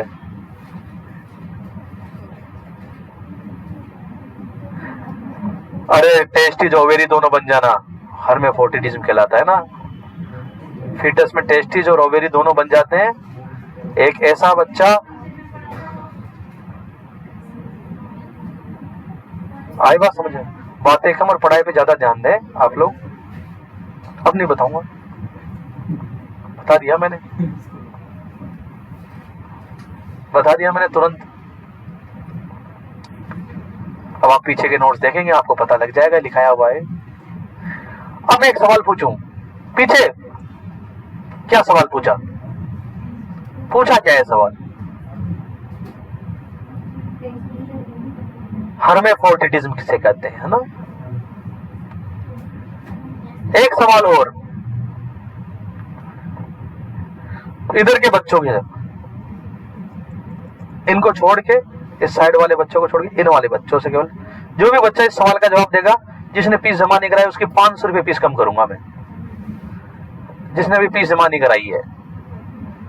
बहुत इजी सवाल है, और नहीं बता पाएगा तो 500 रुपये लूंगा नहीं, इतना बेकार नहीं हूं, लेकिन 500 रुपये कम कर दूंगा, ये मैं तुम्हारे सामने कह रहा हूं सीधा। जिसकी पूरी फीस जमा अभी तक हुई नहीं है उसके लिए, है ना। वैसे मैं पूछूंगा भी उंगली कर करके, जिनकी फीस जमा नहीं है उन्हीं की पूछूंगा। सबसे पहले बताएंगे स्नेहलता, एसरमान सिंड्रोम क्या होता है? कोई नहीं बोलेगा, बीच में अगर बोलता मिल गया ध्यान। एसरमान सिंड्रोम, जल्दी से। खुशबू, तुम, सपना, तुम बताओ, तुम, कोई नहीं बता पाया। एसरमान सिंड्रोम 500 रुपये का मामला था, नहीं बता पाया, बहुत सिंपल सा था। एसरमान सिंड्रोम, चिपक जाना, ओवेरी, फॉलोपियन ट्यूब, यूट्रस आपस में चिपके रहते हैं, उसे एसरमान सिंड्रोम कहते हैं। लिखाया हुआ है मेरा। अभी 500 रुपये कम हो जाती फीस। ऐसे मौके बाद में मिलेंगे, ऊपर चलते रहते हैं बीच बीच में, ऐसे मौके मिलेंगे बाद में। कभी कभी देने के भी हो जाते हैं, देने लेने के भी, कभी कभी ऑफर आ जाते हैं। एक बार तो पूरा फ्री करने का ऑफर दे दिया था ना मैंने, बताया तुम्हें? बता नहीं पाए।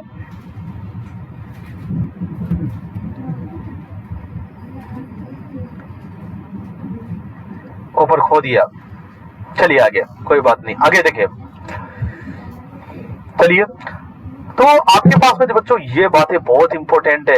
एक सवाल यहाँ पे ऐसा ही बनेगा, इधर देखिए बच्चों, इधर देखो, एक सवाल यहाँ पे ऐसे बनेगा, दिए गई 4 कंडीशन में से कौन सी कंडीशन एचसीजी बढ़ने की वजह से नहीं होती? एक ऑप्शन उसमें मेनली जो ऑप्शन आता है वो आता है एबॉर्शन। 3 ऑप्शन तो उसमें से दे देगा, एक ऑप्शन इनमें से दे देगा, और सवाल ये लिखा होगा कि इनमें से कौन सी कंडीशन एचसीजी बढ़ने की वजह से नहीं होती? एबॉर्शन ही नहीं होता। एबॉर्शन तो क्यों होता है? कम होने की वजह से। चलिए अगला,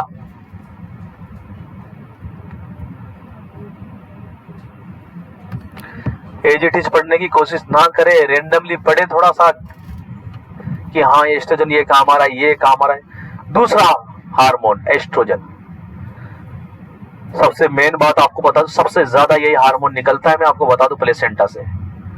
पूछा जाएगा एग्जाम के अंदर, मोस्ट एबंडेंट प्लेसेंटा से सबसे ज्यादा निकलने वाला हार्मोन, प्लेसेंटा से सबसे ज्यादा निकलने वाला हार्मोन कौन सा है बताओ?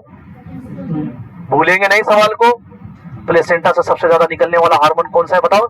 और आपको पता ही है बच्चों ये क्या करता है? हाइपरप्लेसिया। क्या करता है बताओ बच्चों? हाइपरप्लेसिया। एस्ट्रोजन क्या करता है? अब देखो वो कार्पस लुटियम से निकलने वाला एस्ट्रोजन भी हाइपरप्लेसिया कर रहा था और ये प्लेसेंटा से निकलने वाला भी हाइपरप्लेसिया कर रहा है ना। ये हाइपरप्लेसिया किसके लिए करेगा? फीटस के लिए। किसके लिए बताओ बच्चों? फीटस में सेल डिवीजन को बढ़वाएगा। जब फीटस में सेल डिवीजन बढ़ेगा तो न्यू ऑर्गन बनेंगे नहीं बनेंगे बच्चों? बनेंगे ना। चलिए समझ गए बात को? जोर से बोलो समझ गए। तीसरा आपके पास में हार्मोन प्रोजेस्टेरोन। इसका नाम तो बहुत चलता है प्रेगनेंसी में, तो ये पी प्रेगनेंसी पी ये तो राजा है, प्रेगनेंसी का राजा है। हाँ इसको प्रेगनेंसी हार्मोन भी कहते हैं। क्या कहते हैं बताओ बच्चों? हाँ क्योंकि ये पूरी की पूरी प्रेगनेंसी को मेंटेन रखता है। क्या रखता है? कैसे मेंटेन रखता है सर? क्या नाम दे रहे हो आप? मेंटेन कैसे? क्योंकि ये देखो मेन इम्यूनो सप्रेसेंट करने का काम इसी का ही है। एससीजी तो सेकेंडरी है। एससीजी तो जो इम्यूनो सिस्टम को सप्रेस करता है मेनली वो कौन करेगा बताओ? प्रोजेस्टेरोन ही करेगा और एबॉर्शन से बचाता है। किससे बचाता है? इसीलिए इसको क्या कहा गया? Pregnancy hormone. इम्यून सिस्टम को सप्रेस करके एबॉर्शन को बचाता है। ये किसको बचाता है बताओ? हाँ और क्या एक काम और देखो, और कैसे बचाता है एबॉर्शन से? इसका काम ही बच्चों एबॉर्शन से बचाना है। इम्प्लांटेशन सही से हो जाए, बच्चा टिका रहे यूट्रस के अंदर। दूसरी चीज ध्यान से सुनो, पहला तो क्या करेगा बताओ? इम्यून सप्रेसेंट कर दिया। क्या कर दिया? दूसरा बच्चों इधर देखो, दूसरा इसी का काम सामने देख लो। लिखेंगे भी यहीं पे, पढ़ेंगे भी यहीं पे, सब कुछ यहीं कर ले। केवल रफ कॉपी में लिखे यहाँ पे। हाँ लेकिन जब मैं कह दूं कि इधर देखो तो फिर इधर ही देखो। इधर देखो टोकोलाइटिक की तरह काम करता है। किसकी तरह? ये टोकोलाइटिक क्या है? टोकता है क्या? चलते फिरते। टोकोलाइटिक का मतलब है डिक्रीज यूटेराइन कॉन्ट्रैक्शन। यूट्रस को कॉन्ट्रैक्ट होने से रोकता है। अगर यूट्रस का कॉन्ट्रैक्शन हो जाएगा तो बच्चा सही से इम्प्लांट नहीं हो पाएगा ना बच्चों, और सही से इम्प्लांट नहीं हो पाएगा तो एबॉर्शन होने के चांसेस रहेंगे ना। तो ये कॉन्ट्रैक्शन को रोकता है। अगर किसी किसी महिला के अंदर क्या होता है, देखो किसी किसी महिला के अंदर जब डिलीवरी होती है उस टाइम पे भी काम में लेते हैं हम इसको। कई बार किसी महिला को डिलीवरी हो तो कॉन्ट्रैक्शन बहुत ज्यादा हो रहा है, तो ज्यादा कॉन्ट्रैक्शन की वजह से यूट्रस रप्चर भी हो सकता है डिलीवरी के टाइम पे। फिर हम टोकोलाइटिक का इंजेक्शन लगाएंगे। टोकोलाइटिक मतलब प्रोजेस्टेरोन भी टोकोलाइटिक है और बहुत सारी दवाइयां भी टोकोलाइटिक की तरह काम करती है। यहाँ पर प्रोजेस्टेरोन टोकोलाइटिक की तरह काम करता है। यूटेराइन कॉन्ट्रैक्शन को कम करेगा, एबॉर्शन को रोकेगा। किसको रोकेगा बताओ? क्लियर है या नहीं है? क्लियर है? अगला आपके पास में अगला हार्मोन HPL। फुल फॉर्म सबकी याद होनी चाहिए। आज घर पे लिस्ट बना के लगा देंगे। HPL human placental lactogen. Human placental lactogen. देखो बच्चों एक सवाल पूछ लूं मैं, आप बताएंगे, लेकिन अगर आप इस सवाल का जवाब बता देंगे तो आपकी फीस 100 रुपए कम कर दूंगा मैं। ये HPL हार्मोन कहां से निकलता है? कोई नहीं बोलेगा। 3 बिल बोलूंगा बस, 1, 2 और 3। आपका टाइम खत्म। अब बता दो। हाँ ये HPL हार्मोन कहां से निकलता है? अरे प्लेसेंटा के हार्मोन पढ़ रहे हैं हम लोग। प्लेसेंटा का दूसरा काम है हार्मोन निकालना। वो सारी लिस्ट बनाई थी। अभी 100 रुपए कम हो जाते हैं ना फीस के। बहुत होते हैं 100 रुपए, तो कम थोड़ी होते हैं। एक तरह से देखा जाए तुम मुझे दो, अभी तुम्हें पता लग जाए कितने होते हैं 100 रुपए। अभी मैं कम कर रहा हूँ इसलिए आपको कम लग रहे हैं। अभी मैं मांग के 100 का नोट देना, फिर लगेगा कि बहुत होते हैं सर। जब किसी को दोगे ना फ्री में, तब कोई मांगने वाला आ जाए बाहर, 5 का सिक्का निकलेगा ना, 100 का देंगे तो कितना बड़ा लगेगा। अभी 100 रुपए कम हो जाते हैं फीस के तुरंत। HPL human placental lactogen. Human placental lactogen HPL placenta का हार्मोन है। इसका काम क्या है बच्चों? ध्यान से समझिएगा, बहुत काम की चीज है। इधर देखो, इधर देखो, इधर देखो। ये आपके पास में मदर है। कौन है बताओ बच्चों? मदर है। आई बात समझ में? मदर जी ने खाना खाया, खाना बना, एब्जॉर्ब होकर कहां चला गया? मदर के ब्लड में, और ब्लड का ग्लूकोज लेवल क्या हो जाएगा? बढ़ जाएगा। ब्लड के ग्लूकोज लेवल को वापस सही करने के लिए इंसुलिन निकालेगा, पैनक्रियाज क्या निकालेगा, और ये क्या करेगा? ग्लूकोज को शिफ्ट करके ग्लाइकोजन में कन्वर्ट कर देगा, और ब्लड के ग्लूकोज लेवल को क्या कर देगा? कम। ये पढ़ाया हुआ है मेरा तुम्हारे सामने। अब हर चीज हर रोज चिल्ला चिल्ला के तो पढ़ाने से रहे। कहने का मतलब एक इंसुलिन हार्मोन होता है जो मदर के ब्लड ग्लूकोज लेवल को कम कर देता है। आई बात समझ? एक इंसुलिन हार्मोन होता है जो ब्लड के ग्लूकोज लेवल को कम करता है। अब मदर का ब्लड ग्लूकोज लेवल कम हो गया तो क्या फीटस में प्रॉपर ग्लूकोज पहुंच पाएगा? अगर मदर का ब्लड ग्लूकोज लेवल खुद का कम है, खुद के पास ही नहीं है तमोरे, तो उसको क्या देगा? आई बात समझ में? खुद के पास ही ग्लूकोज नहीं है तो फीटस को क्या देगा? तो ये जो HPL होता है बच्चों, इंसुलिन पे काम करता है। किस पे काम करता है? ये इंसुलिन के इफेक्ट को कम कर देगा, जिससे कि माताजी का ब्लड ग्लूकोज लेवल कम नहीं होगा। जब माताजी का ब्लड ग्लूकोज लेवल कम नहीं होगा तो फीटस को प्रॉपर अमाउंट में क्या मिलेगा? ग्लूकोज मिलेगा। आगे बात समझे? फीटस को आप आपस में कंसल्ट मत करा करो, ये गलत आदत है। अपने दिमाग से कंसल्ट रखो। पेपर में तो अपना दिमाग बाद में खूब करो, खूब फोन पे खूब करा करो, वो बहुत अच्छी बात है। बाद में बैठ के आपस में कंसल्ट करना बहुत अच्छी बात है, बहुत अच्छा डिस्कशन होता है उसमें, लेकिन अभी नहीं, तुरंत नहीं। HPL मुझसे पूछो ना, मैं बैठा हूं ना यहाँ पे, मैं किस लिए बैठा हूं? मुझसे पूछो जितना पूछना है, 1 बार, 10 बार, 50 बार, 100 बार, 500 बार पूछो, हर बार जवाब दूंगा। बात समझे HPL की? समझे बात को? माता जी का ग्लूकोज लेवल बढ़ाए रखेगा, इंसुलिन को अपना काम करने नहीं देगा। अगर इंसुलिन अपना काम करने लगे तो ग्लूकोज लेवल कम हो जाएगा ना, अपना काम करने नहीं देगा इंसुलिन को। आई बात समझ में? माता जी का ब्लड ग्लूकोज लेवल बढ़ा रहेगा तो फीटस को भी क्या मिलेगा? प्रॉपर अमाउंट में मिलेगा। किस में मिलेगा बताओ? और इंसुलिन अपना काम कर लिया तो ये जो HPL है, HPL जो है एंटी इंसुलिन है। क्या है बताओ? इंसुलिन के फंक्शन को और सिक्रेशन को कम कर देता है। फंक्शन के सिक्रेशन को क्या कर देता है? कम कर देता है। समझे बात को? अब एक सवाल, 100 रुपए का सवाल, 100 रुपए का सवाल है, और 100 का सवाल है स्नेहलता के लिए। जोड़ते रहना, मैं भी लिख लूंगा। इंसुलिन हार्मोन कहां से निकलता है? कोई नहीं बोलेगा। इंसुलिन हार्मोन कहां से निकलता है? 100 रुपए का ऑफर गया, कहां से निकलता है बताओ? पेनक्रियाज से निकलता है। कहां से निकलता है? पेनक्रियाज की बीटा सेल निकालती थी ना। अभी बता देते 100 रुपए का फायदा हो जाता ना। तेल एक तरफ का तेल फ्री।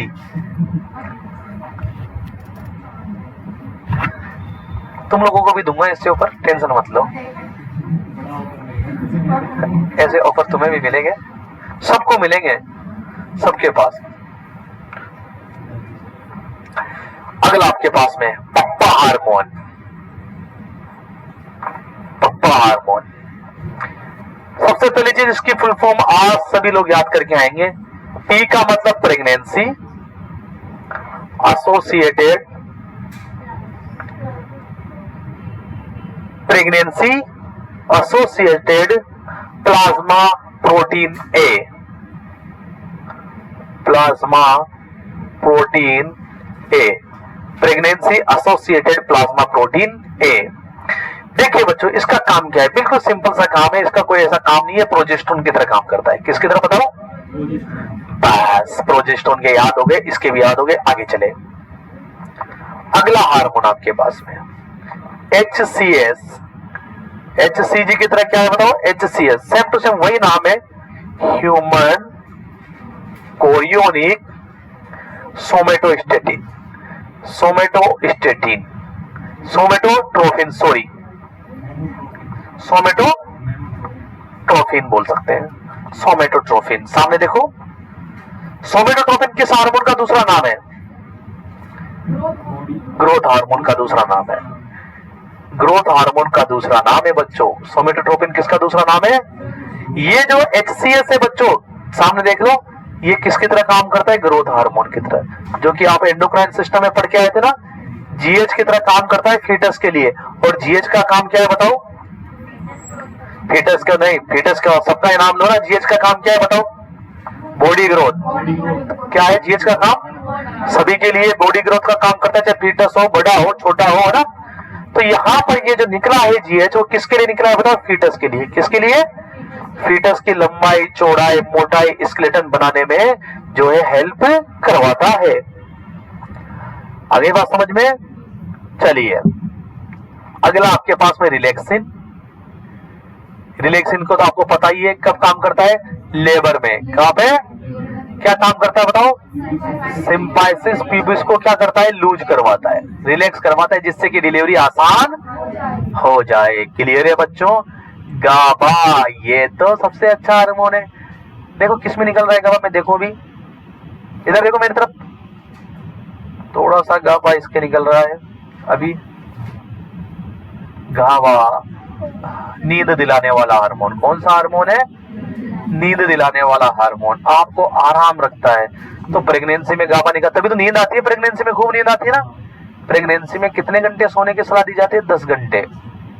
8 घंटे रात में और 2 घंटे दिन में सोने की सलाह दी जाती है प्रेगनेंसी के अंदर, है ना।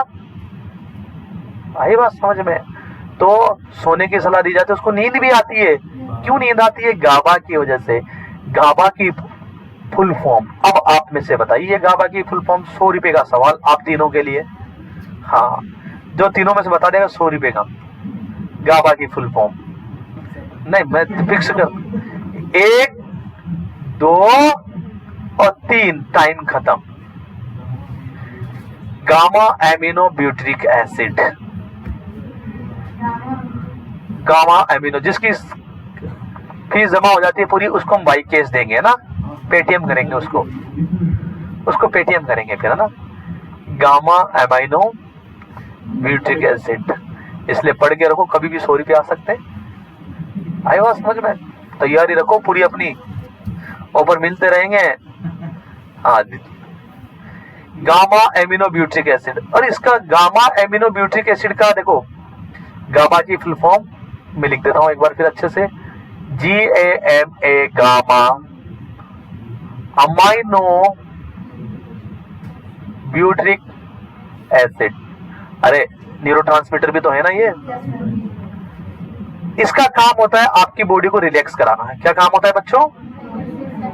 हाँ, रिलैक्स, माता जी को रिलैक्स में रखेगी, स्ट्रेस से बचाएगी, जिससे कि बच्चे का डेवलपमेंट आसानी से हो सके, प्रॉपर हो सके। लिख लो हिंदी में, माता जी को स्ट्रेस से बचाएगी।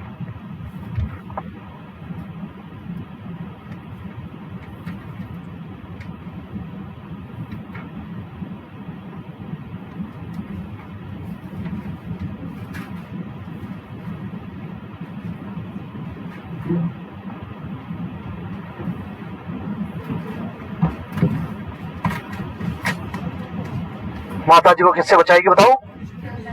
तो बताइए कौन कौन से हार्मोन निकलते हैं, सबके नाम बताओ।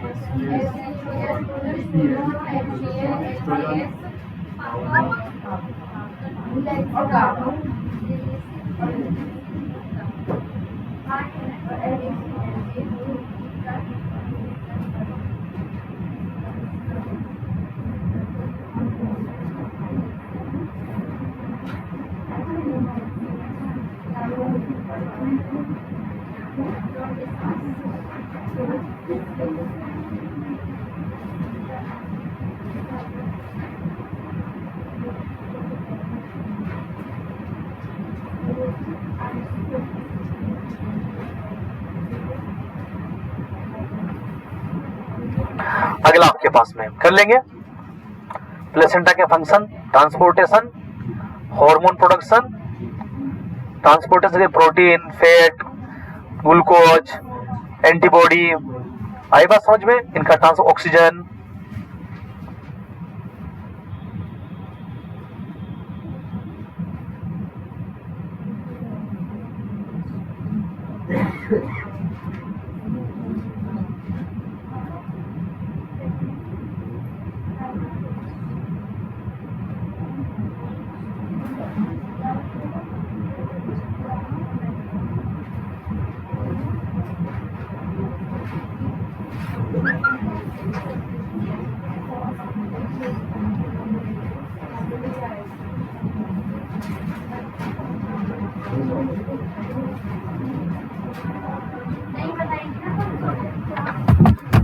चलिए बच्चों, उसके बाद प्लेसेंटा सर्कुलेशन।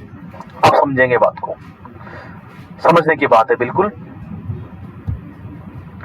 प्लेसेंटा सर्कुलेशन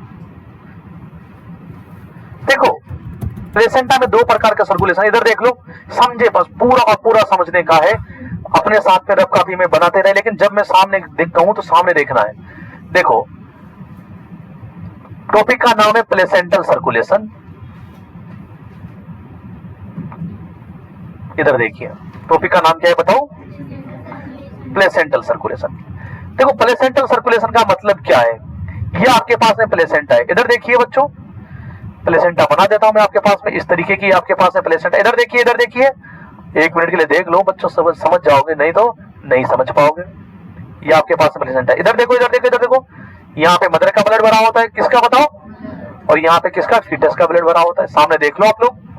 अब कहने का मतलब ये है कि आपके पास में जो सर्कुलेशन होते हैं वो दो प्रकार के दिखाई देंगे यहाँ पे। एक तो मदर से प्लेसेंटा को सर्कुलेशन, टॉपिक देखो क्या है, मतलब प्लेसेंटा को ब्लड कैसे कैसे आता है, यही है ना सर्कुलेशन किसका? ब्लड का सर्कुलेशन। तो प्लेसेंटा को ब्लड कैसे कैसे आता है? एक तो मदर के द्वारा और एक किसके द्वारा बताओ? फीटस के द्वारा। तो यहाँ पर जो प्लेसेंटल सर्कुलेशन है दो प्रकार का होगा। कौन कौन सा? एक तो मैटरनल प्लेसेंटल सर्कुलेशन, मदर से प्लेसेंटा को सर्कुलेशन, इधर देखो, और एक फीटस से प्लेसेंटा को circulation, feto placental circulation. Mother से प्लेसेंटा को जो सर्कुलेशन जाता है वो कितना जाता है? 500 ml पर मिनट के हिसाब से, और फीटस से प्लेसेंटा को जाता है 400 ml पर मिनट के हिसाब से। इतना पता है ना? जो मदर को प्लेसेंटा को जो सर्कुलेशन जाता है वो किसके द्वारा जाता है? यूटेराइन आर्टरी के द्वारा, और वापस किसके द्वारा आता है? विटेराइन वेन के द्वारा। क्लियर है माइंड के अंदर? जबकि फीटस को, जो फीटस से प्लेसेंटा को जो सर्कुलेशन जाता है वो किसके द्वारा जाता है? अम्बिलिकल आर्टरी के द्वारा। किसके द्वारा बताओ? और वापस किसके द्वारा आता है बताओ? अम्बिलिकल वेन के द्वारा। किसके द्वारा? फीटस से जो ब्लड जा रहा है वो किसके द्वारा जाएगा बताओ? आर्टरी के द्वारा, और प्लेसेंटा से फीटस की तरफ वेन के द्वारा। आई बात समझ में? तो दो प्रकार के यहाँ पर सर्कुलेशन है। कितने प्रकार के बताओ बच्चों? और ये सर्कुलेशन कब स्टार्ट हो जाता है बताओ? वैसे भी आपको पता है कि प्लेसेंटा के अंदर सर्कुलेशन 21वें दिन से स्टार्ट हो जाता है। कब से बताओ कि प्लेसेंटल सर्कुलेशन कब स्टार्ट हो जाता है? 21वें दिन। तो प्लेसेंटल सर्कुलेशन कितने प्रकार के होते हैं बताओ? दो प्रकार के। एक तो मदर से किसको बताओ? प्लेसेंटा को, एक फीटस से प्लेसेंटा को। जो मदर से प्लेसेंटा को होता है, इधर देखो, मदर टू प्लेसेंटा, उसे क्या बोलेंगे? Maternal placental circulation. क्या बोलेंगे? क्या बोलेंगे? Maternal placental circulation. और मैटरनल प्लेसेंटल सर्कुलेशन कैसा होता है? यूट्रस से प्लेसेंटा को। किससे बताओ? तो इसका नाम क्या होता है? यूटेरो प्लेसेंटल सर्कुलेशन भी कहते हैं। क्या कहते हैं इसको? यूटेरो प्लेसेंटल सर्कुलेशन भी हम लोग कहते हैं। आपके पास में आपको पता ही है कि कैसे होता है कि जो यूटेराइन आर्टरी है वो तो देती है और यूटेराइन वेन वापस लेकर आती है। कितना जाता है बताओ? 500 ml पर मिनट के हिसाब से। कितना बताओ? तो बात करते हैं बच्चों सबसे पहले यूटेराइन आर्टरी की। जो यूटेराइन आर्टरी जो ब्लड लेकर आती है उसके अंदर पार्शियल प्रेशर ऑफ ऑक्सीजन कितना होगा? 100 से 105%। कितना होगा? ध्यान देना मेरी बात, एक बहुत बड़ी बात बता रहा हूँ।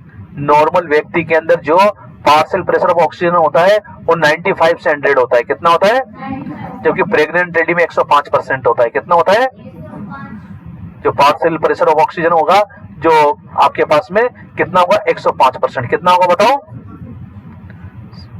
क्यों 5% क्यों बढ़ाया गया बताओ?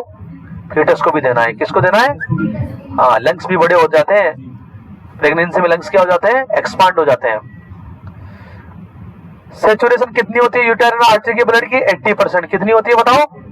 हाँ, और प्रेशर कितना होता है ब्लड का? Pressure 80 mmHg। कितना होता है बताओ? 80 mmHg। कितना होता है बताओ? हाँ, आर्टरी के अंदर। और कितना ब्लड सप्लाई करती है आर्टरी? यूट्रस आर्टरी जो आपके प्लेसेंटा को 500 ml पर मिनट के हिसाब से 500 ml ये जाता है। ये जाता है किसको? प्लेसेंटा को। किसको बताओ?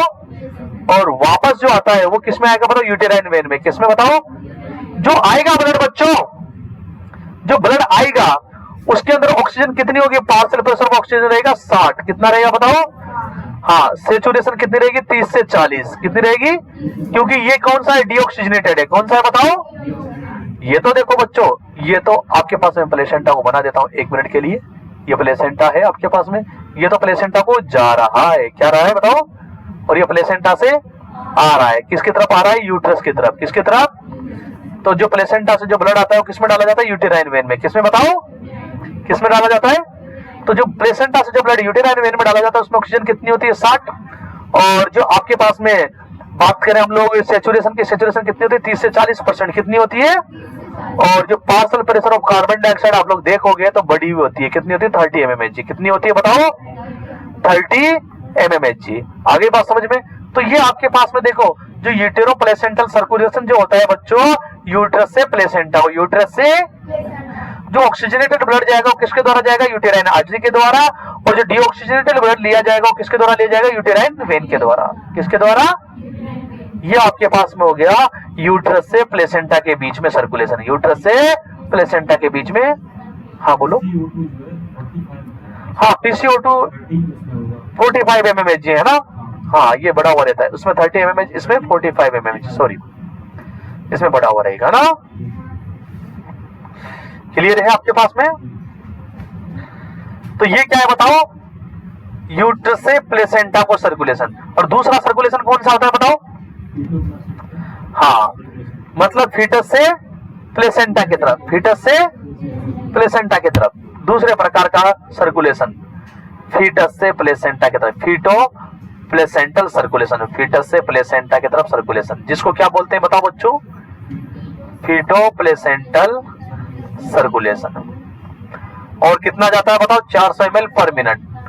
अब देखो इधर देखो, ये आपके पास है प्लेसेंटा, इधर देखो, और ये क्या है बच्चों, फीटस है। क्या है बताओ बच्चों, तो जो फीटस से प्लेसेंटा की तरफ जो ब्लड जाएगा वो कौन लेके जाएगा बताओ, अम्बिलिकल आर्टरी। कौन लेके जाएगी, कौन लेके जाएगी बताओ, किस रेट से लेके जाएगी बताओ, 400 ml पर मिनट के। बताओ ये जो आर्टरी लेके जा रही है बताओ, ये ऑक्सीजनेटेड ब्लड है या डीऑक्सीजनेटेड बताओ, डीऑक्सीजनेटेड, शाबाश, क्योंकि फीटस से कहां जा रहा है, हाँ, और प्लेसेंटा से फीटस की तरफ जो ब्लड आएगा ऑक्सीजनेटेड वो किसके द्वारा आएगा बताओ, अम्बिलिकल वेन के द्वारा। किसके द्वारा बताओ, हाँ, और ये दोनों चीजें किसमें होती है बताओ, अम्बिलिकल कॉर्ड में। किसमें बताओ, कितनी आर्टरी कितनी वेन है बताओ, हाँ 2 आर्टरी 1 वेन। आए बात, 2 आर्टरी, ये आपके पास में दोनों आर्टरी है, तो क्या कर रही है, लेके जा रही है कहां से, फीटस से प्लेसेंटा की तरफ। क्या लेके जा रही है बताओ, डीऑक्सीजनेटेड ब्लड, और ये आपके लेके आ रही है कौन सा ब्लड, ऑक्सीजनेटेड ब्लड। कौन सा बताओ, तो ये बात आपको ध्यान रखनी है बच्चों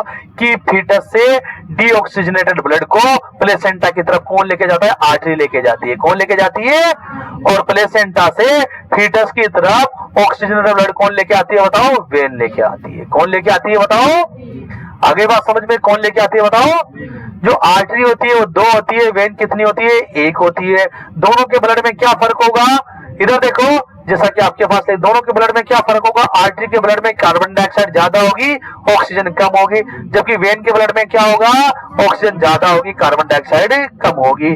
अगर आप दोनों के सेचुरेशन की या पार्शियल प्रेशर ऑफ ऑक्सीजन की आप कंपैरिजन करते हो तो देखिए, एक तरफ लिख लेता हूं मैं अम्बिलिकल आर्टरी, क्या लिख लेता हूं बताओ बच्चों, अम्बिलिकल आर्टरी, और एक तरफ लिख लेते हैं बच्चों अम्बिलिकल वेन। क्या लिख लेते हैं बताओ, umbilical artery and umbilical when. तो अम्बिलिकल आर्टरी के अंदर आप सेचुरेशन की बात करेंगे तो ऑक्सीजन की कमी रहेगी, सेचुरेशन केवल 50 से 60%। कितना है बताओ बच्चों, हाँ, और पार्शियल प्रेशर ऑफ ऑक्सीजन आप लोग देखेंगे वो भी कम रहेगा, 50 से 60 mmHg। कितना बताओ, हाँ, और इसका बीपी भी आपके पास में 10 से 20 mmHg, ये ध्यान रखना, बीपी बहुत कम रहता है अम्बिलिकल आर्टरी का ना, 10 से 20 mmHg। कितना रहता है बताओ, जबकि अम्बिलिकल वेन होगा इसके अंदर जो ऑक्सीजन की सेचुरेशन होगी, ऑक्सीजन की सेचुरेशन होगी वो 70 से 80% रहेगी। कितनी रहेगी बताओ, क्योंकि ये कहां से आ रहा है ब्लड बताओ, अरे ऑक्सीजनेटेड ब्लड है, हाँ हाँ हाँ, मदर सिस्ट ने ऑक्सीजन ले रखी है, मदर सिस्ट ने ऑक्सीजन ले रखी है।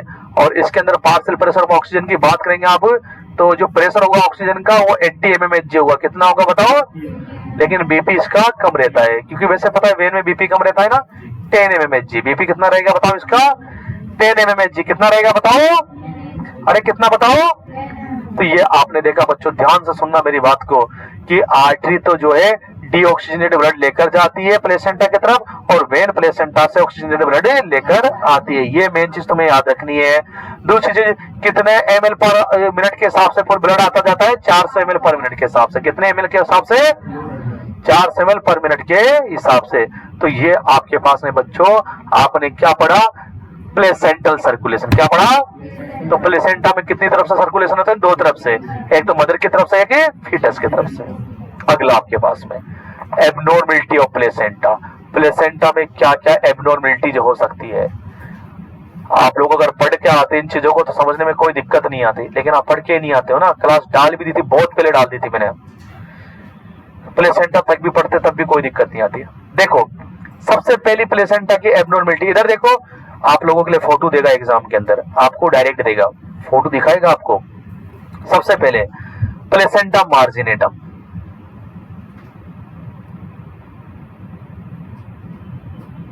प्लेसेंटा मार्जिनेटम का मतलब ये है, इधर देखो बच्चों, देखो नॉर्मल प्लेसेंटा जो होती है, इधर देखो यूट्रस से चारों तरफ से जुड़ी होती है, यूट्रस से चारों तरफ से अटैच होती है। लेकिन मार्जिनेटम में क्या होगा कि जो प्लेसेंटा का जो मार्जिन है, क्या है बताओ? केवल जो बाहर की सतह है यही आपके यूट्रस से जुड़ी होती है। आगे बात समझे? बीच में क्या रहती है? खोखला, बीच में खोखला। जैसे कि ये प्लेसेंटा है, ये यूट्रस है, तो नॉर्मली ऐसे जुड़ना है। नॉर्मली कैसे जुड़ना है? लेकिन मार्जिनेटम में कैसे जुड़ती है? ऐसे। समझ गए? समझे या नहीं समझे? केवल उसकी चारों तरफ की सतह जुड़ती है, बीच में से डिअटैच रहती है। बीच में से क्या रहती है बताओ? आगे आपके पास में, अगला आपके पास में, अगर ऐसी मार्जिनेटा प्लेसेंटा है तो उसके एबॉर्शन के चांसेस रहते हैं। किसके बताओ बच्चों? अबॉर्शन से। दूसरे प्रकार की abnormality, annulus placenta. Annulus placenta का मतलब यह है बच्चों, इधर देखिए, एन्यूलस प्लेसेंटा, इसमें प्लेसेंटा क्या होती है बच्चों? रिंग शेप रहती है, बीच में से खोखली। बीच में से क्या है बताओ? हाँ, बीच में से ऐसे खोखली है। आई बात समझ में? तो यहां पर जो खोखलापन है, ध्यान से सुनना मेरी बात को,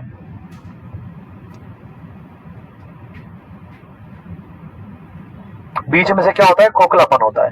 ये जो खोखलापन है बच्चों, यहां पर भी एक जगह भी हो सकता है, दो जगह भी हो सकता है, तीन जगह भी हो सकता है। और इसमें भी क्या होता है बच्चों? एबॉर्शन के चांसेस होते हैं। किसके बताओ?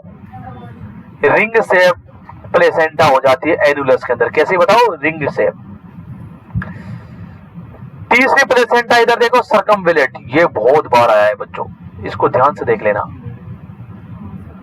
ये बहुत बार आया है सर्कमवेलेट प्लेसेंटा। Very very important. इधर देखो क्या होता है बच्चों, मैं आपको बता दूं। इधर देखिए मेरे बच्चों, इधर देखिए, इधर देखिए, आपके पास में कैसे होता है। देखो ये आपके प्लेसेंटा है और ये आपके पास में अम्बिलिकल कॉर्ड है और ये फीटस है। आई बात समझ में?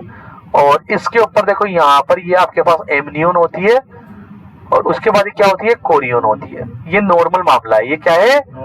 जबकि सर्कमवेलेट में क्या होता है बच्चों? ये फीटस है, ये अम्बिलिकल कॉर्ड है और ये प्लेसेंटा है और इसके ऊपर एमनियन और इसके ऊपर क्या होती है? कोरियन होती है।